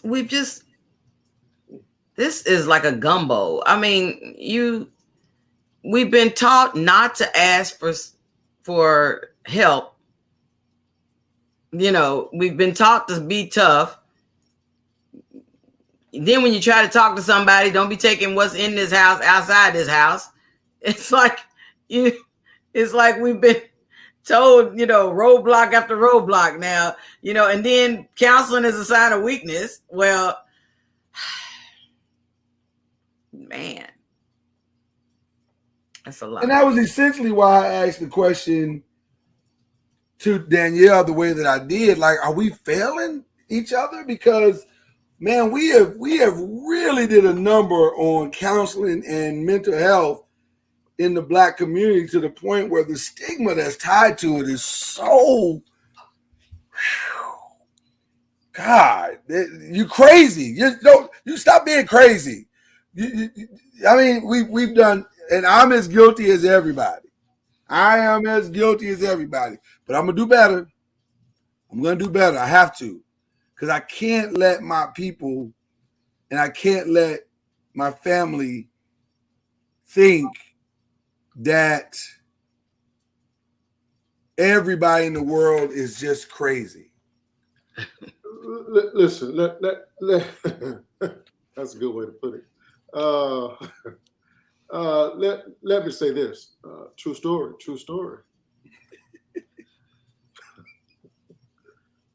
Listen, that balance thing you was talking about is extremely important. Most people that have those experiences had a coping mechanism in place in order to survive what it was they were going through. My wife is one of those people. My wife was abused as a child by an uncle. And her coping mechanism was to steal away in books. Because she felt she had no control. What was being done to her, she felt in her mind was orchestrated for money. So she was stuck like Chuck. She felt And the only thing she could do was steal away and read. My wife is a huge reader. The number of books we have in our home that I've had to put away, we don't have enough storage for them. The number of books on her tablet and phone, it'll blow your mind how much she reads. So much so that imbalance of her always reading nearly destroyed our marriage. It was that bad. Say that again. Her imbalance of reading? Her imbalance of always reading. Really? Wow. Nearly destroyed our marriage. Wow. To where I had to go to her and tell her, you got to be a wife at some point. You got to be a mother at some point.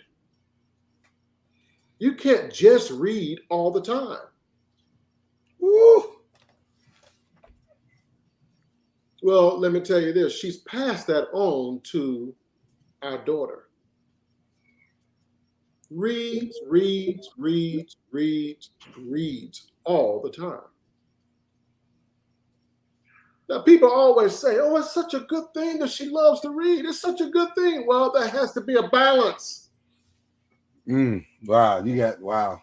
Well, I guess they don't understand that there's a difference when you're reading for pleasure and when you're reading for survival. Yeah, it's like escapism. That when I read, I get lost in it. Yep. And I'm freaking out listening to you say this because I'm thinking of all the books that we have here in this house. And I'm just thinking about, how I love to, I may not have been, to the point where, I love to read. Now I'm an avid reader. Wow. Look at that. But the reading to get lost, and take you away. But when you come back, things are still the same. I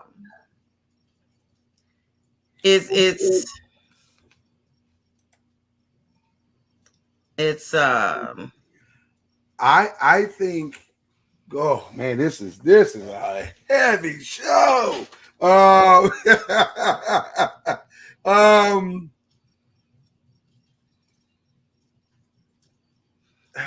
I don't even know how to respond to that because that was you just triggered some stuff in me that I've witnessed, even in my wife. I go, oh, that's what that was. It's like an addiction. And she carried it on into adulthood. That when she didn't need to escape, she was still escaping. Because now you correct, Mama Noise, it's an addiction. But I want to go back to something Danielle said. Because I think it's critical to the conversation. You can't take away this thing that has been used to survive without replacing it with something that that person feels is viable. And that's the scary part about it. Right. Because how do you move someone how do you move somebody away from imbalance to balance, like I said earlier, or viability to viability? Like this is going, you can use this other thing the same way you use this thing and still keep the other thing. Like you can still read, but also do this other thing and you'll get a better, how do you get them there? That, like, I would be curious to know. It's like when that person goes in for addiction to meth, they don't just take away the meth. Right. They give them this pseudo substitute, if you will. Well, they try, but a lot of people feel, and that's actually a phenomenal example that you just gave. They try. They say, well, we're going to wean you off of this. Well, the problem with weaning is that ultimately it could also create a alternative imbalance. So now I'm not addicted to this harder thing. I'm now addicted to this lighter thing, but it still has the same functionality in my life as this other thing did. So it's not really helping me. It's just an alternative to the original thing. Right. Which is dangerous. It's, again, a fascinating conversation because imbalance is as much a difficult part of our mental health journeys in our culture as anything else. Like, you don't have the tools to bring yourself to a place where you can objectively raise your children, objectively interact with people, objectively function in society because of all that you hurt with and how you cope with that hurt. Well, what really boggles the mind is that, that Jay was able to recognize that, to be able to say, I'm going to need you to be a wife here. You're there physically, but, mentally you've escaped this. Or as a mom, I can't tell you how appreciative rather that I am that to have had you help me when I, remember when Azaria was a newborn and I didn't know how to process her crying. And somebody else would be like, well, just go ahead and do A, B, C, D, or E. Well, I'm a new mother and I don't know any information. And generally, reaching back to something that Jay said about you're not supposed to have to go through that by yourself. And I had you there, but technically when a woman gives birth to a child, she has her husband, but you're supposed to have your mama or your grandmama there to say, okay, now the baby's crying because the baby needs, X, Y, Z or whatever, to help you, to get your training wheels on, so to speak, to help you to understand, what it is that you need to do as a mother, so that when your mama or your grandmother and them aren't around, that know exactly what to do with the baby. You'll know exactly what to do, and it helps you to, get the experience. But I didn't have that at that time. And so I was like freaking out, like, okay, she's crying. What in the world is happening? And you was like, Kenyatta. And I was like, snap at you though. I didn't. No, you didn't literally do that. Right, but you was like trying to help me. But what you were asking of me, I didn't know how to. You know what I'm saying? I didn't know what to do. I didn't know that. Okay, what's happening here is because it's like I had a brand newborn, and I'm like, I got my newborn, and I'm like, I don't know what to do. I can carry her around, I can cuddle her, I can nurture her like that. But once she starts crying, it's like, oh my gosh, and you like, Kenyatta, she's crying out for you. And I'm like, well, I don't know what to do, because all I know is when she's bringing all this noise, but what I do know how to do is check out of the noise, which is why I keep referencing, Jay's reference to his wife, is that, if there's a problem, I do know how to check out of that. There's no arguing. I do know how to check out of that. Negativity, I do know how to check out of that. No problem. And then you're like, okay, at some point, you're going to have to check in. To deal with it, right? So do you have to force a person out of an imbalanced state? Well, you have to confront them. You can't allow the dysfunction to continue. You can't force anybody out. You have to do your work. Now that's where you are responsible, is to do your work. It took me a long time to confront her because I was making up excuses for her. And for those that we love, we tend to do that too. Right. Because we don't want to say that you have a problem, that there is an issue. So we tend to make up excuses. Because my wife is a very educated woman, I blamed it all. She likes to read. She loves books. She goes to school. She loves to go to school. The first 10 years of our marriage, she was in school the entire time. Like, damn it!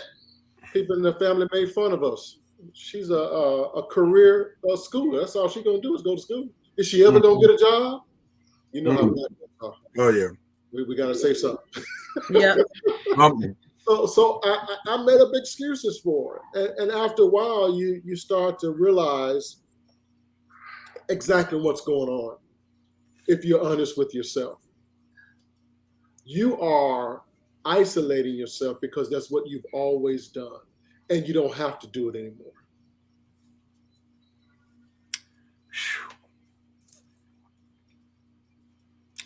The hardest part of this conversation to me is seeing the person that is imbalanced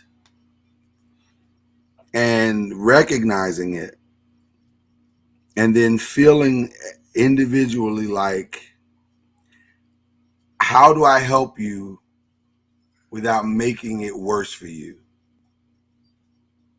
Because I don't want to damage you any further than you already have been and make you retreat. Because you could have, in acknowledging and bringing her to the place of acknowledgement, you could have made it worse. Because she could have responded in saying, I'm not going to let you take this thing from me. Mm-hmm. It is my safety net. It is my peace. And it's kind of like what Danielle said. You're not taking my basketball from me. Right. I'll die before I let you take this book from me. Oh yeah. So I'm just considering, I'm considering the measure and the level of love, empathy, and patience that it requires. Boy, you said a mouthful. Do you understand what I'm saying? Like to bring somebody out, and you have to do it honestly.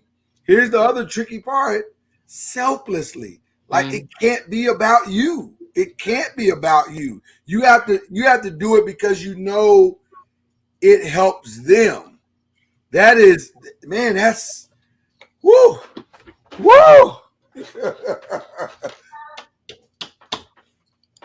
I wonder, do we have the capacity of that in friendships to do that? Do we have the capacity to do that in relationships or marriages or family ships, if you will? This is my brother, it's my sister, whatever. Do we have the capacity to rescue each other on those levels that seemingly kind of it's required based on what I'm hearing? If you take away someone's that has a problem walking, their knees, their foot, whatever, and they need a crutch, and if you take away their crutch from them, you're going to have to fight because they feel that they have to have that crutch in order to walk. Right.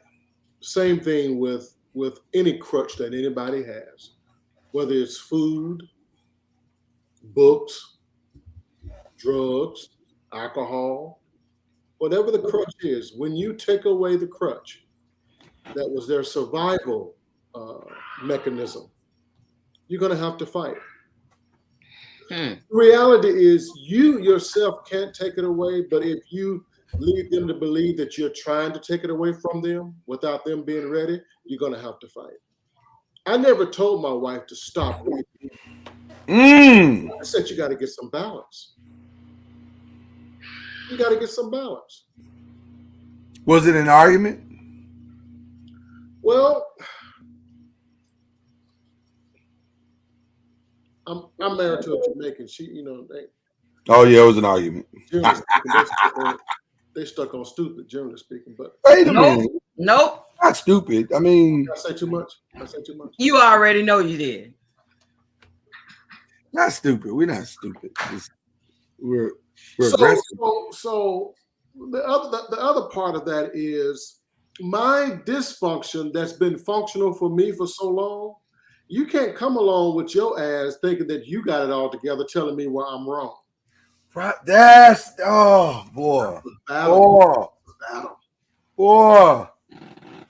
So let's go back into the room based on what you just said. I want to stop right there and go back into the room for a second.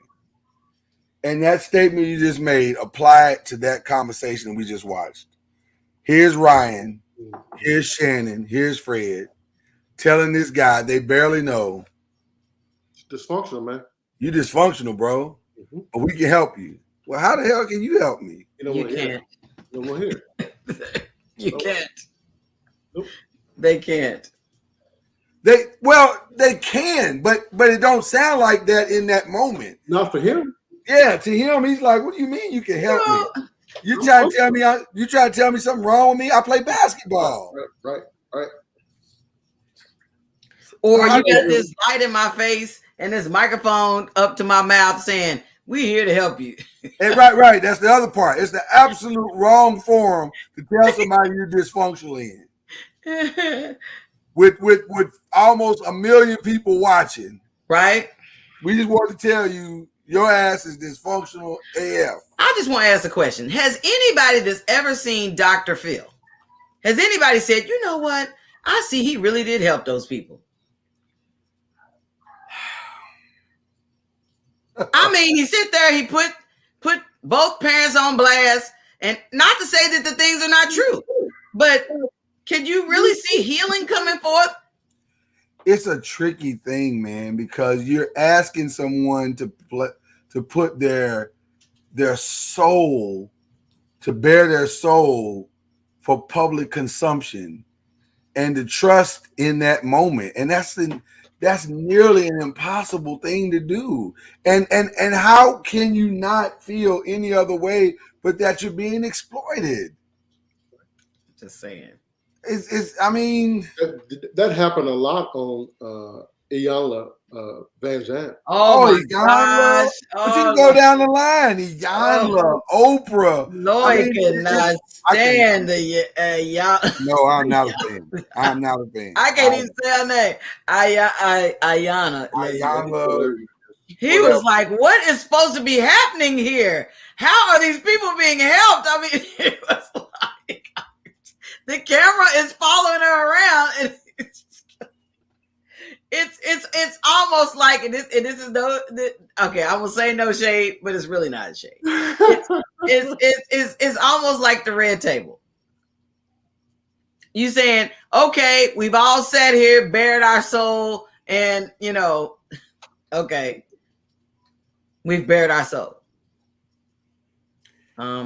I don't mind having a theoretical conversation about some things, like what we do here on this podcast, and we do share our personal things, with each other. Yeah, but there's in these exchanges with Iyanla and Dr. Phil and even Oprah, those are not equal exchanges. Those are you exposing, I'm exposing all my ish, and that's you right. ain't saying shit about yourself. And now I'm out here butt ass naked, and you got me on, you got me a light on all my vulnerable parts. Yeah, just one-sided. It's one. That's not fair. That doesn't. You like Oprah? Did you experience this as well? Well, I would say this about Miss Van Zandt, since none of us can seem to pronounce her name, her first name the right way. What? Iyanla. Three different people on here, three different ways. Iyanla, whatever. Yeah. Let's just skip that. I would say this about her. She started off every show saying that she had to do her work, that she was broken, that she lost everything. That is an effort to say that, listen, I too had to do my work, and now it's time for you to do your work. That part I respected. But true work can't be done in the public eye. It has to be done one-on-one with trust. And then after I have done that, I do need to eventually come to the public. I mean, I ain't got to air it on the airways. I might not have the airways, but my circle needs to know my story. People need to know that I am not the squeaky clean person that too many of us walk around trying to portray that image, and we are lying to ourselves. We know we're lying to ourselves in our circle that everything's wonderful, everything's just perfect, everything's great, and we live that lie, and we're actually destroying ourselves by doing that. When all we got to do is tell the truth.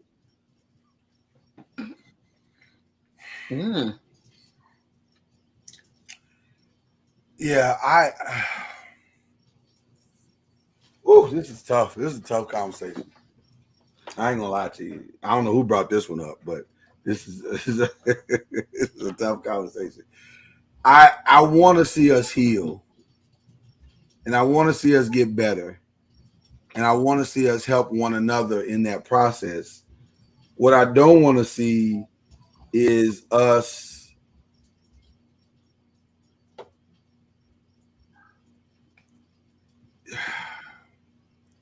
passing down this trauma from generation to generation. Well, because that's damn sure what we're gonna do. And that's what we've been doing. If we're being honest, that's what we've been doing. We've been passing it down from generation to generation. I don't know. And here's the other part. And this is as naked and as honest as I can get about Michael's situation. I don't know what I would tell him about what his mom stole from him. What do you tell a person when your mom is stolen from you? When your family's stolen from you? When everyone in your life has taken advantage of you because of your talent? I don't know what to tell myself about some of that. I've had people in my life take advantage of me because of my talent. Well, to me, that's I say this, I don't mean to say it this way. I might not even mean it this way, but to me, that's easy. Okay, explain to explain. Explain to me. How do you explain it? Because people in our lives are not perfect, they're broken. Broken people will do things to you that are not explainable. It's not that they don't love you. They're broken. So the reality is our parents are broken. They allow things to happen to us, or they do things to us that shouldn't happen to us. That's not making an excuse. That's telling the truth. Okay. You can hate them. You can hold on to it all you want to. But until you get to the point to realize and say, you know what? They just didn't know any better. I have a very large family, 73 first cousins on one side. Did you say 73? First cousins on one side of my family. And many of them Negroes have lived their life resenting their parents, hating their parents. Until I've had conversations with them, or they've grown to a point to where they realize, you know what? I just had a conversation with a cousin yesterday about this very subject. They didn't know any better. They did the best they could. They did the best they knew to do. They were in survival mode. That's not an excuse. That doesn't excuse the behavior. They were wrong. But it wasn't that they were trying to destroy you. They didn't know any better. You know, I remember at one point that I went to counseling. Full disclosure, I went to counseling. And that was the one thing that the counselor said. Exactly, or should I say verbatim. The counselor was like, your parents didn't know any better. Your parents were in survival mode and so forth. But I remember trying to come to my father and explain. I've wrote him a letter on a legal pad on both sides, just pouring out my soul. That Negro said, so I'm responsible? I said, I'm like, okay, that's all you got out of it? Is that you responsible? I was trying to let him know the absence of him being in my life. A lot of the choices that I feel like I've made I probably would. It's like when you're driving, you get your license, you had to go, you supposed to study the manual to get your license so that you make the proper choices when you get the keys and you pull out onto the road. Without the manual, just getting on the road doing what you think is right, you're going to make some bad choices and it might cost you your life. Yeah. And that's what I was simply saying. Sir, you put a female child in this world and you didn't give me the wisdom you had. I shouldn't have to be a male child for you to give me your wisdom. That wisdom would have helped me in some areas when it comes to men or when it comes to just life in general, the man's perspective. But instead, it was more survival, passed down. So, I mean, I appreciate you just validating the same thing that the counselor said. I think y'all do too, Jay, as well. I think some people just are not equipped. There you go. To handle it at all, like any of it, the responsibility, the ownership of it. And this is answering Tara's question as well. She asked a very powerful question. What happens when they learn better and they don't change? I just think some people are just not equipped to handle it. They just, our parents, full disclosure, we do that on this show all the time. A lot of full disclosure today, y'all. I know. A lot. Listen. It's a weighty show. It's just a weighty show. I had to stop speaking to my mom for an entire year for her to apologize for the way she was treating my wife in our first year of marriage. And when I say stop speaking, I didn't call. I didn't text. I purposely said, Mama, you're going to apologize for what you said to my wife. You're going to, or we're gonna have a struggle in this relationship. I don't know you. Oh, okay, well, I can show you better than I can tell you. And it hurt every day not to talk to her. Every day. But eventually, she called and said I was wrong. She knew she was wrong then, but she didn't want to change. She was like, I'm grown. I'm the parent. I'm like, okay, you are my parent. That is not in question. But that doesn't make you right. Tara, to answer Tara's question, and I agree with what you just said. Yeah. To answer Tara's question, just because I learned better doesn't mean I have the maturity to implement that which I've learned. That's all I'm saying. That you said it. And here's the other side. Ooh, man. I have to want to implement it. And it goes back to what we said earlier. I have to want to be selfless. Right. I have to not want to make your pain about me. When your dad said to you, so it's my fault, he took what you said and made that about him. Bro, hear what I'm saying. Hear it. Can you hear it? Do you not hear it? And the fact that you don't want to hear it, that's why going back to what Daniel Bell said, they weren't ready for that conversation. And while their intentions were right to want to help him, you got to know what you're asking for. Because if you don't have the capacity in that moment to truly be selfless, because here's what's about to happen. Here's what you are welcoming into your world and essentially into your family's world.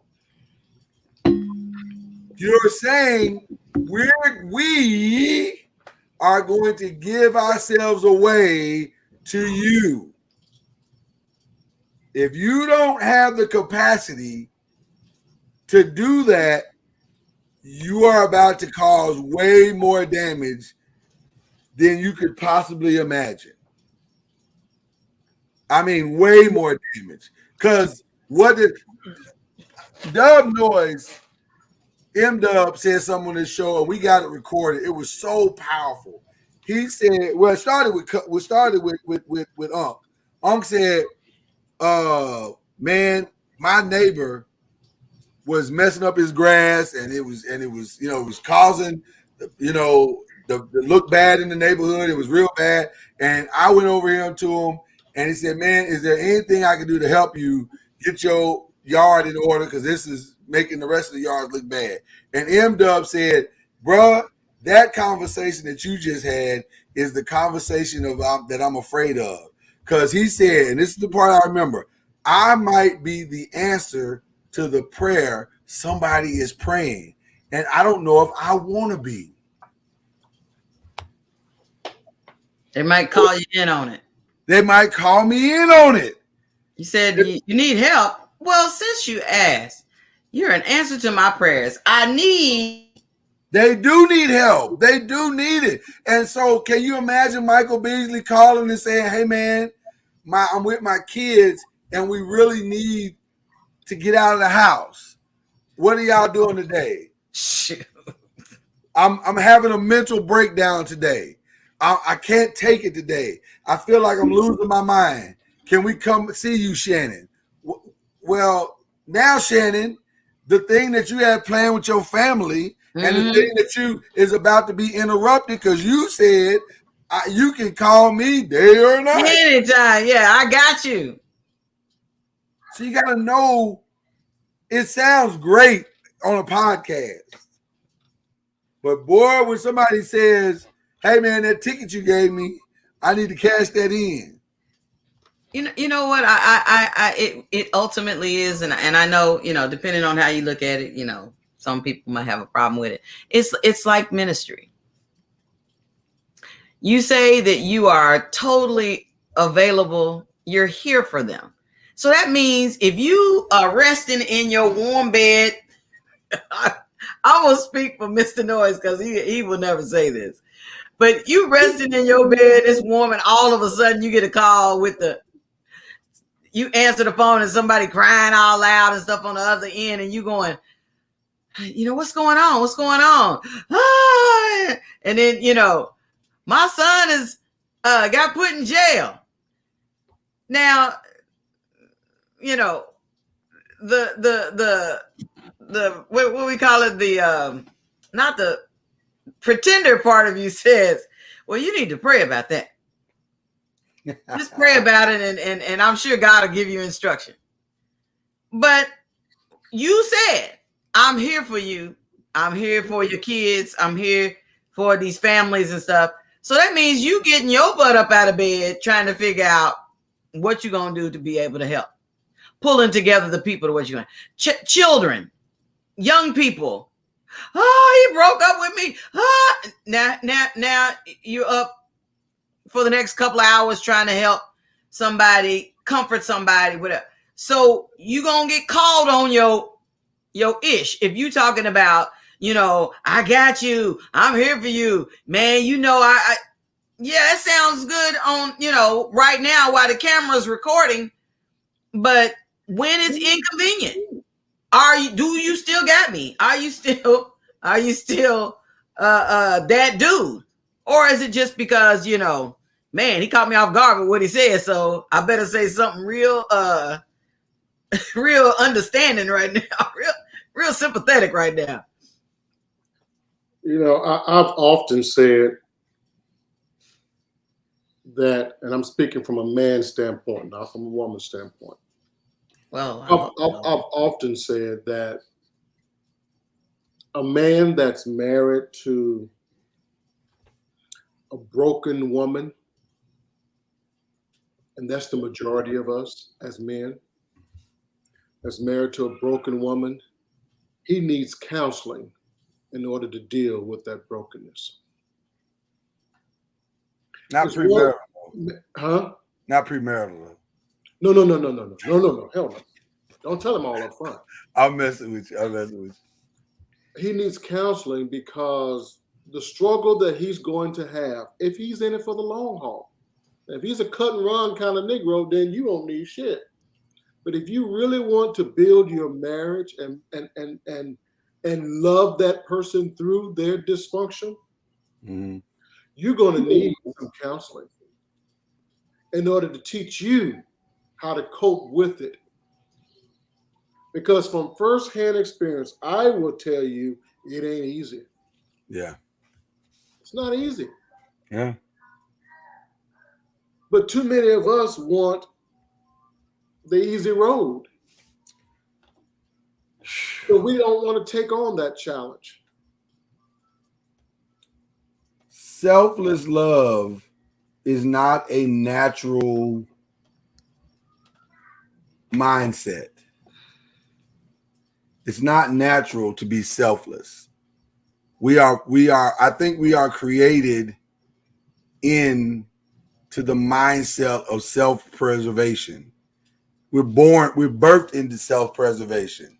When we cry, it's because we're hungry. When we cry, it's because we're wet. When we cry, it's because we're soiled.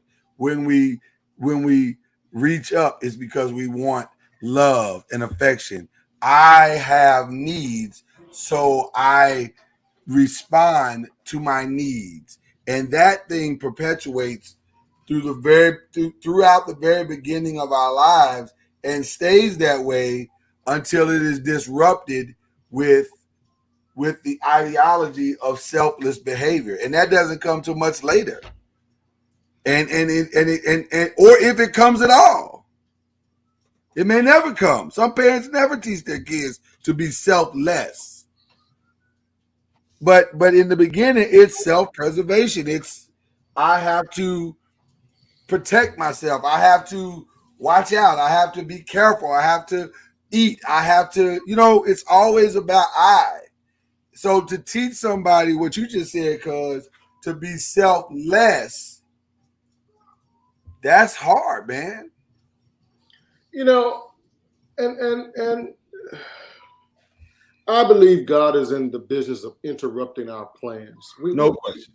We think we have all these plans and all these ideas. We think we know what's best for us.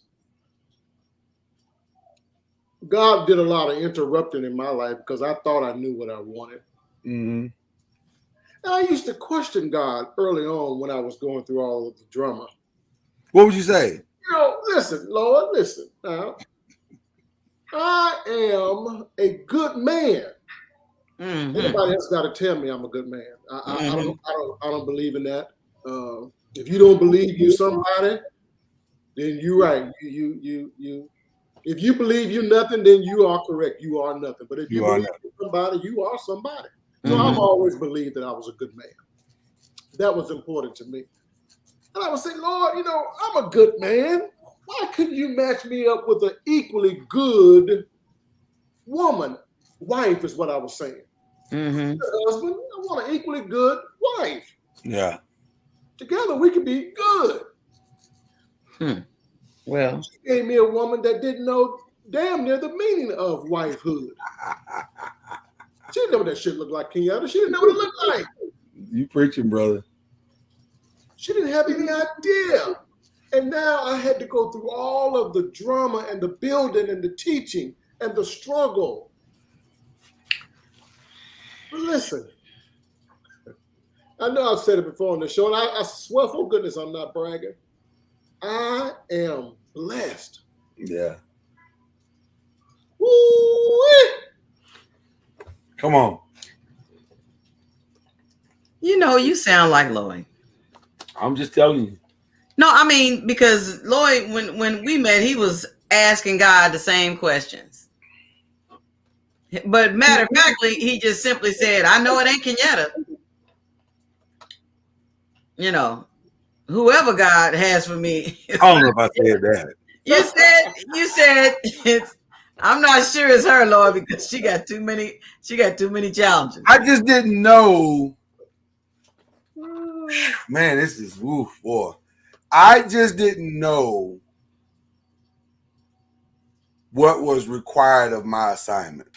There you go. That's what I was asking.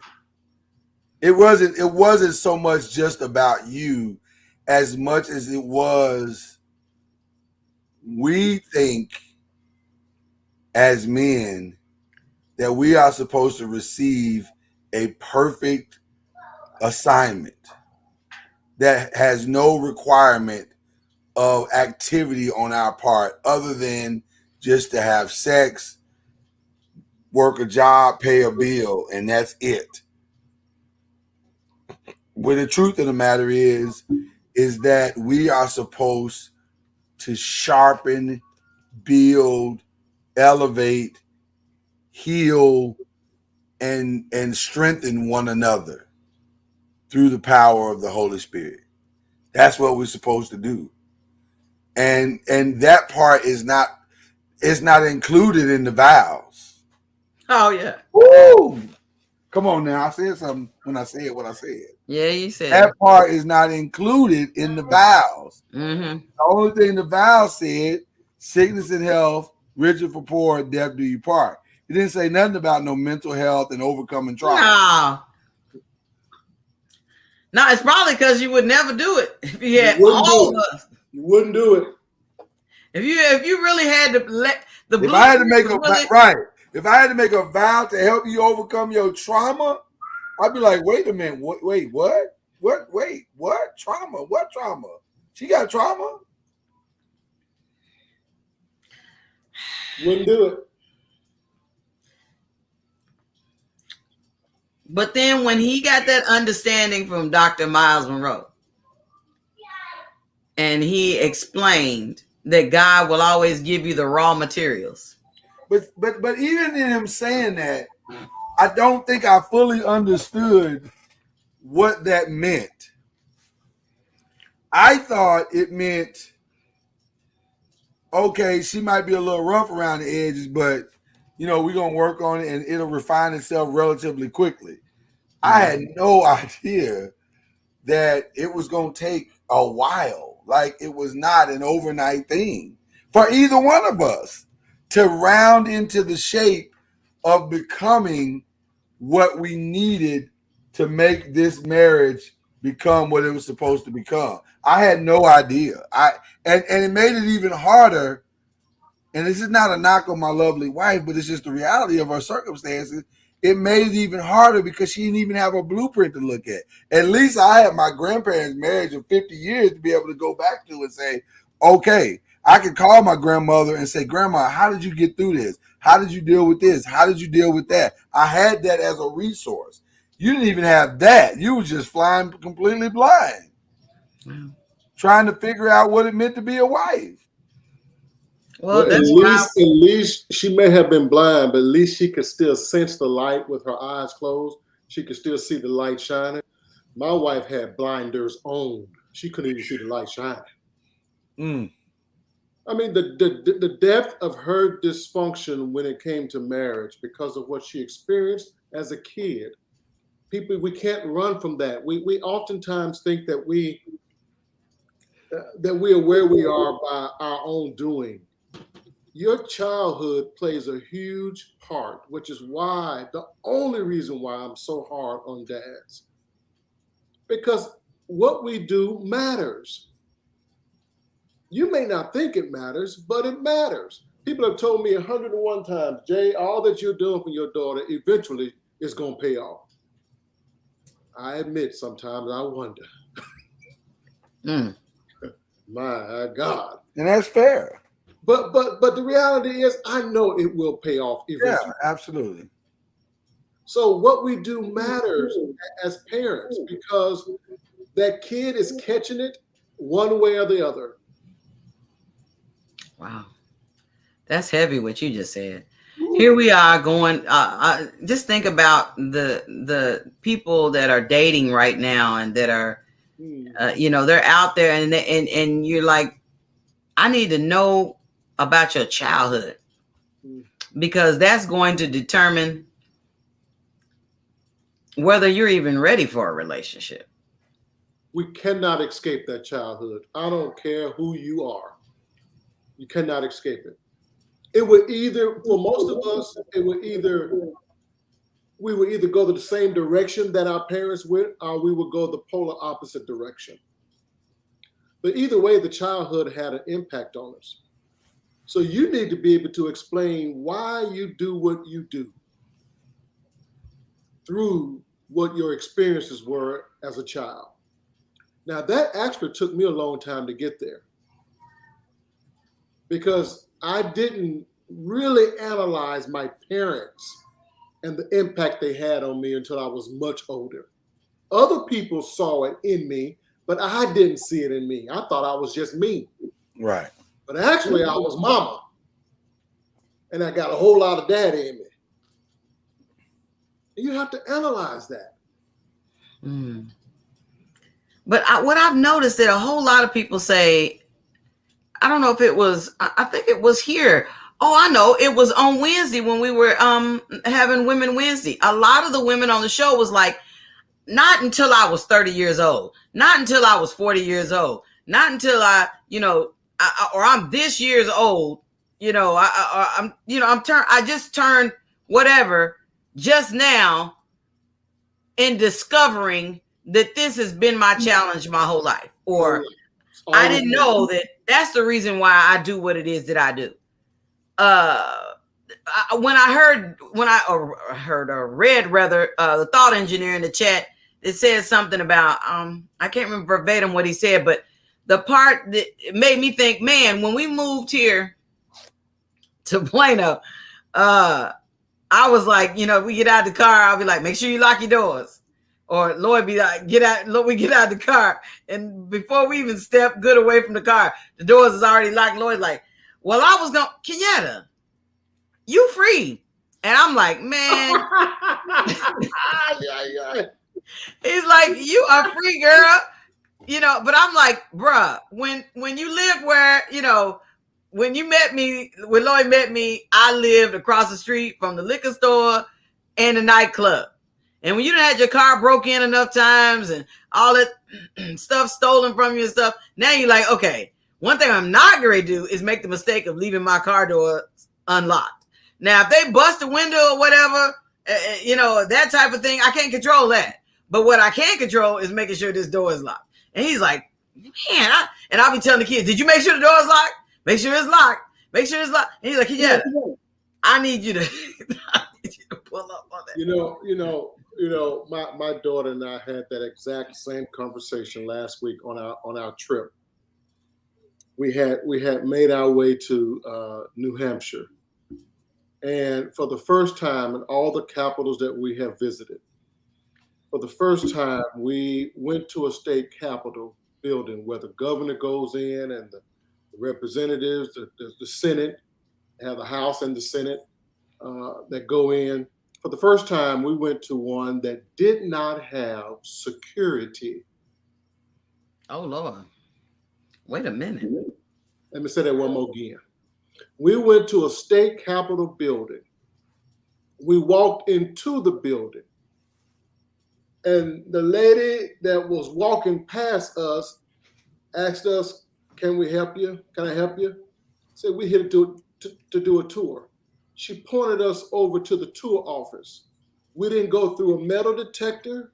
We didn't have to be checked by a security guard or state patrol, whatever they have there at the Capitol building. No security. Wow. So then when we got to the visitor center there to do the tour, one of the first things the guy said to us said, you may have noticed there's no security. Jasmine said, yes, we noticed that. We thought it was strange. He says, oh, you can bring guns here, anything you want to bring here. There's no security.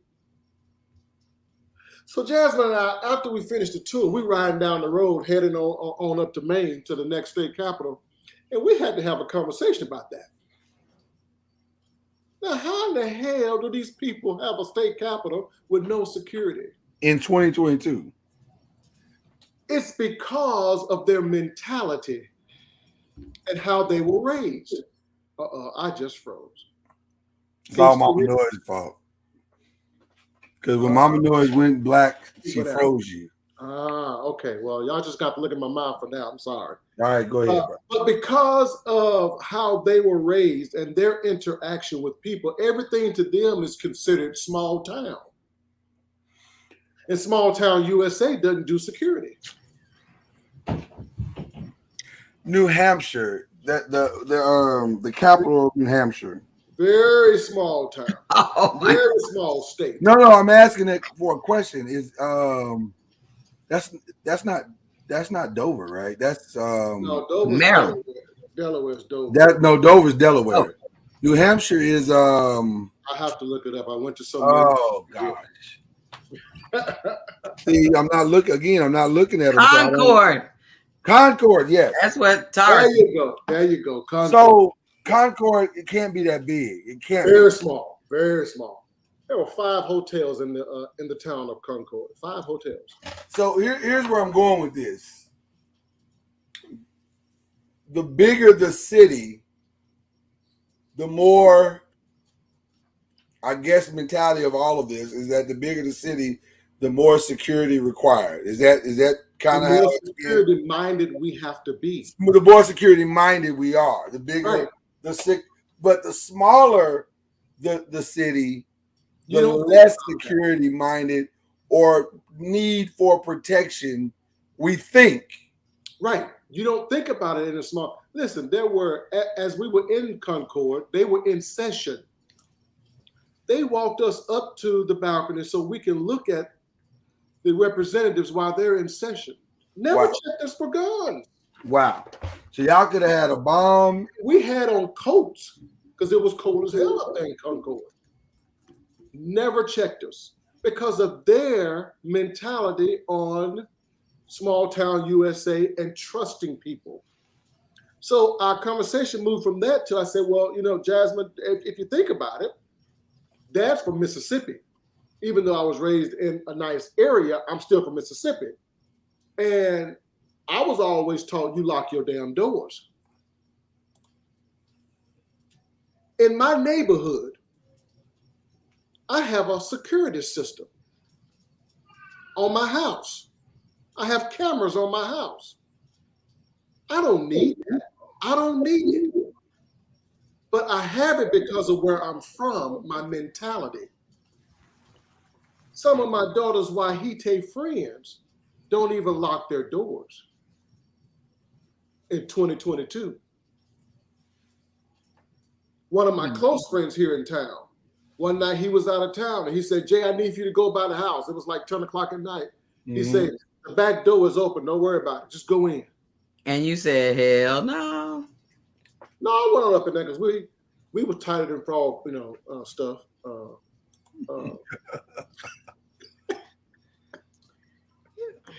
The point is, it's a mentality thing. If you were raised that way, you believe that society is that way. If you were not, then you don't believe it. I think it was like I don't want to say a fear, but it's like my mom used to be like, before I was like old enough, she'd be like, you need to make sure you got personal ID. I know I'm dating myself, but I was like, well, I think you're missing the lesson. That's where I was headed with highlighting the city, because you are as traumatized toward the necessity or lack of necessity for security as you are to the life experiences that you have for it. So in other words, if you have lived a life of guns outside your house and helicopters and this, that, and the other, then you're going to want security. You're going to want to feel secure. You're going to want to know why there is no protection. But if you have lived your life with the back porch open all your life, the back porch was open, and it wasn't no big deal, and the neighbors came over and ate anytime they wanted, then you don't understand the necessity for security. Don't get That's it. how small towns can get hit the way that they get hit. And it's so amazingly shocking to them because they're like, and it's shocking to the rest of it because we're like, well, where was the security? And that same thing could be said about our lives. You take precaution on the level that you have been damaged. If you've been damaged a lot, you're gonna look at your kids and say, my kids ain't doing X, Y, and Z. My family ain't doing X, Y, and Z. I will not allow my family to experience the same shit that I've experienced. We're all products of our past. We're all that was the point that I was getting to, Mama Noise. We're all products of our past. Yep. And if we never now, the reason why I said to you, you don't have to take that approach is because if we heal from come on now. If we heal from some of it, we can find our peace. But we have to know where it comes from. But you have to know where it comes from first. Why am I that way? That takes a lot of self-analysis. It's hard. That's what most people struggle with, analyzing self. Now, I analyze you. I sit there and gossip all day about you. And why your shit raggedy and why your shit ain't going right. Right. It takes it off me having to analyze me. Yeah. Why am I where I am? Why do I do what I do? And we will quickly learn that a lot of what we do and the way that we are, it comes from a dysfunctional place. I tell you what, this has been one of my favorite shows. This is a heavy show. This is a heavy show, but it was necessary because we don't talk enough about this kind of stuff, man. And it's so ingrained and embedded in the core of our inability or ability to heal, depending on how we choose it. And we don't. I don't know how we're ever going to get to the other side if we don't ever have these type of hard conversations. So we're gonna give y'all a breather real quick. Don't go nowhere. But I do have some church announcements I got to give y'all, and this one is pretty important in my opinion. So just check it out.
I cannot wait to this Saturday. I love a good murder mystery.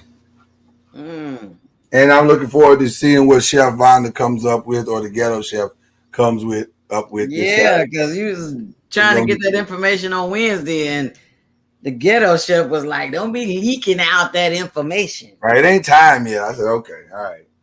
So I'll be patient, but it's gonna be good. I'm looking forward to it. I think I froze Jay again. So he bounced out. When you pulled out the video. Yeah. Also, if you listen to the 5 last night, we unknowingly started the debate on the uncorked wine last night. We just had a small little sample of what the conversation was, and man, it was intense. It was intense. So go back and watch that. But I'm telling you, Saturday is going to be good. It is going to be good. This music thing that we're doing, it's going to be really, really fun. So just a fun weekend coming up for you guys. And of course, Black Friday is going to be good tomorrow. It's just been a good week, guys. Another good week in the Noise platform. And we appreciate it. And one of the main reasons why it's good is because of you guys, the noisemakers. You guys are amazing. Your comments, your insight, your willingness to be as transparent Oh my gosh, as we are is vital to the success of what we are doing here. And so I appreciate it so much. And I know everybody else here appreciates it as well. So thank you for that. And if except for Ron, I mean that little comment he made, I just don't understand co-pastor sometimes. Why you be stirring him up? You know he in the chat just waiting on an opportunity to just jump Can out. I tell y'all have the strangest relationship of a pastor, co-pastor that I have ever witnessed in the history of my life.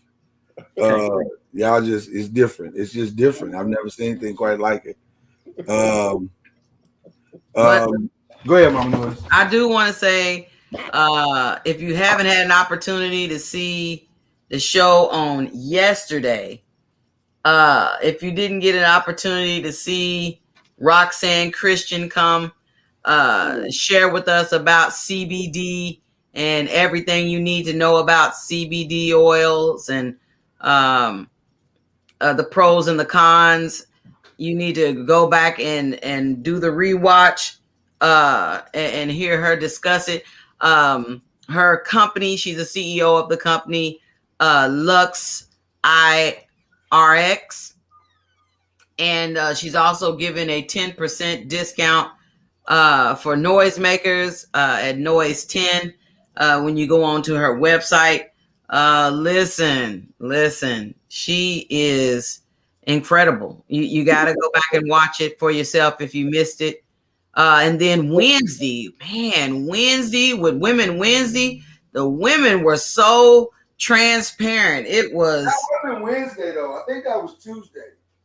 That was Tuesday? I think it was Tuesday. Oh, I'm sorry, Tuesday, where it was the men, the black men versus the black women. Yeah, that was Tuesday. Oh my goodness, great show. It was so much estrogen up in here. Mr. Noise was going, where the bros at? Where the bros at? That's not what I did at all. He was hollering, help me, help. That's not what happened at all. He was sending out smoke signals for the brethren. Huge lies and fabrications. He was like, brothers, help me. There's so many women here. It's so much estrogen. And, so much lies right now. No, these are facts. I have the receipts. I can't hit the button because I don't want to freeze Jay, but yeah, whatever. Those I got the receipts. And I'm saying the women came through in a huge way, and I'm so grateful for them coming through on Tuesday and then Wednesday with Roxanne Christian, and then today with Danielle Thomas. Amazing. Absolutely incredible week. I co-signed with Mr. Noise. It's been awesome. Yep, I agree. 100%. 100%. 100%. Man, cuz what's going on with you, man? You got big plans other than Saturday night? You got big plans for the rest of the weekend? You gearing up for anything tomorrow? Anything like that? What did you say? You got big plans gearing up for the rest of the weekend? I sure hope not. Shit. You probably still in recovery mode, huh? Like the guy that was on the video. I just want to stay home. I just want to stay home. I hear you. I'm going to be out of town next week, so I won't be on the show next week. It breaks my heart. I just, we miss you when you're not here, man. Me and the wife going to go try to rekindle something. See if we I heard you mention that. What we dropped off. Yeah, are you taking anything with you to help the rekindling? Yeah, man. Shit, I can't do it all by myself. Shit. I'm gonna take some assistance. I ain't that brother no more. You know, you had to do that, right? You just. I had to. Listen. It's true. It's true. It's true. Help me now. That's help me. Help me, please. Help me. Oh, Chad Major said you need to bring them blue chews with you. No, we're not talking about Blue Chew until they give us a sponsorship deal. That's Come off the coin, Playboy. Mm-hmm. I'll let you know how it works once y'all write the check. Oh, okay. That's all I'm saying. What you're not going to do is get free advertising on this hero. It's March Madness. It has begun. The games have begun. So I'll definitely be watching that this weekend. Checking out the players and players. Oh, Lord, I'll never watch March Madness. Why are you not? Well, you going to watch it Saturday night on Uncorked Wine. That's what I'm talking about. I got to go through this old long. I don't know why y'all get excited about filling out all these gaggle of brackets. Because it's fun. That don't sound like fun to me. Well, you're a hater, so I get it. So many teams and so many brackets. You know, Mama Laws, it doesn't interest me either as much because it's really a crapshoot. You don't know who's gonna win. I'm just. That's what makes it fun. You don't know. It's like, golly, goodness gracious. Is this or that? This or that? I mean, I got my brackets for Saturday, and I'm like, I got my little, each one. But you don't even have to fill out a bracket for Saturday. All you got to do is just do what I told you to do. Now it's just do what I told you. For the individual thing, I'll take care of all the other stuff. You just got to do the you one did, thing. but I don't understand why you just can't ask me. You're like, Kenyatta, which one you want? 10, 25, 50, whatever. I want the process to be fair. I'm trying to find this to be as less painless as possible. It ain't painless. It ain't. If you just buckle down and do it, you'd be done by now. Well, that's the all I know is y'all need to pull up on us. It's gonna be an amazing show. It's gonna be fun. That's all I can tell you. It's gonna be a lot of fun. Yeah, you will want to do this show. You will want to be a part of these discussions because I can already. If last night is any indication of what these discussions are gonna be like, last night showed me the reason why it needed to be broke up. Y'all couldn't. It ain't gonna be broke up. Hush. I'm talking about y'all was just going back and forth with just two. It was like Michael Jackson or Prince. Then it was like, no, Michael Jackson. Yes, Prince. No, Michael Jackson. Then so you gonna buzz up in there with Al Green? No, ain't nobody gonna want Al Green. Al Green is the dude. And it's like, okay. I was like, this is going. Y'all only had 3 people. But that was a harder seeding.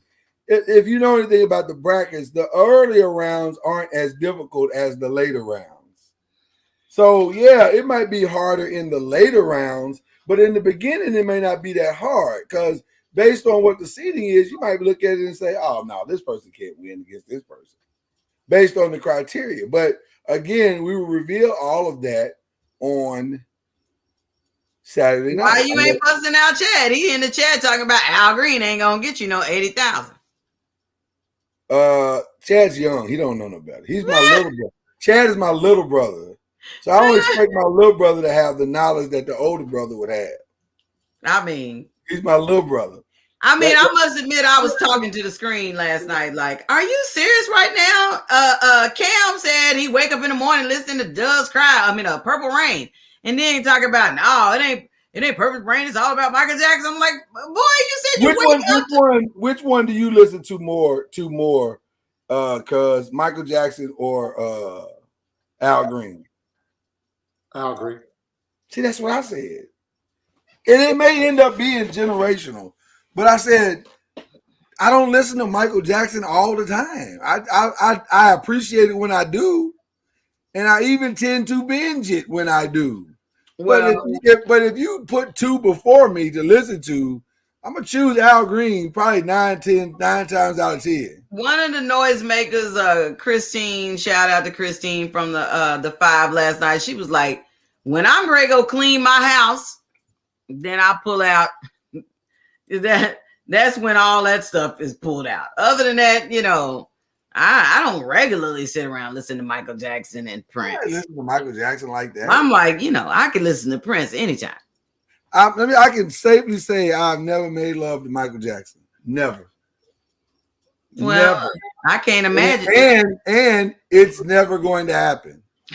I don't want that chinchy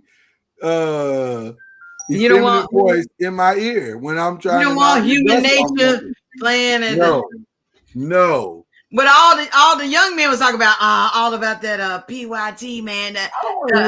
Reggie, Cam, and Chad was all talking about that PYT. That's not a song for intimacy, technically. If I got a choice between taking me to the throne room of Michael Jackson songs and Prince songs, I'm choosing Prince songs. Well, I tried Michael Jackson one time. Oh no, this is going to be bad. There's no way it went well. We got a big mirror in our room. And nope. I was wanting to go with looking at the man in the mirror. But I couldn't get my beat right. I just couldn't get my stroke right. See, that's too right. much. That's too much. You already knew that. I'm starting with no man in the mirror. If you want to make world a bet, no, it didn't work. It don't work. It don't work. Right. Yeah. I'm not listening to none of that. For heaven's sake. No. Okay. Chad said he be making love in silence. He does not listen to him. See, that's creepy in his own right.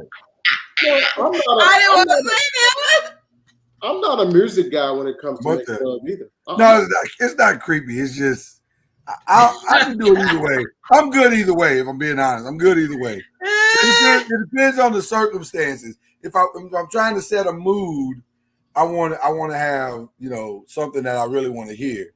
But if we're spontaneous, then I'm not going to get up and go get music. I'm not going to do that. Yeah, turn on them Isley Brothers, baby.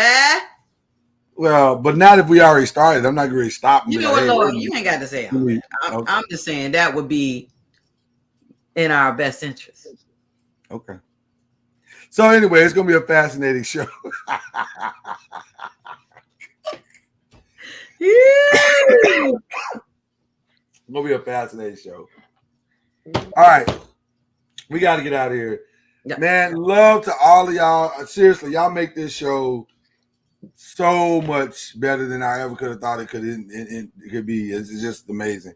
I don't even want to do that though. If I'm already there, Tar, I don't want to be fooling with electronic devices. I'm ready to, No, I like to have a playlist. I listen to the sound of your heartbeat. And for those of us who's been with us for a while, on Uncorked Wine, we had the encouragement playlist that Dr. Smith created with all of our favorites. What you laughing at? What you laughing at?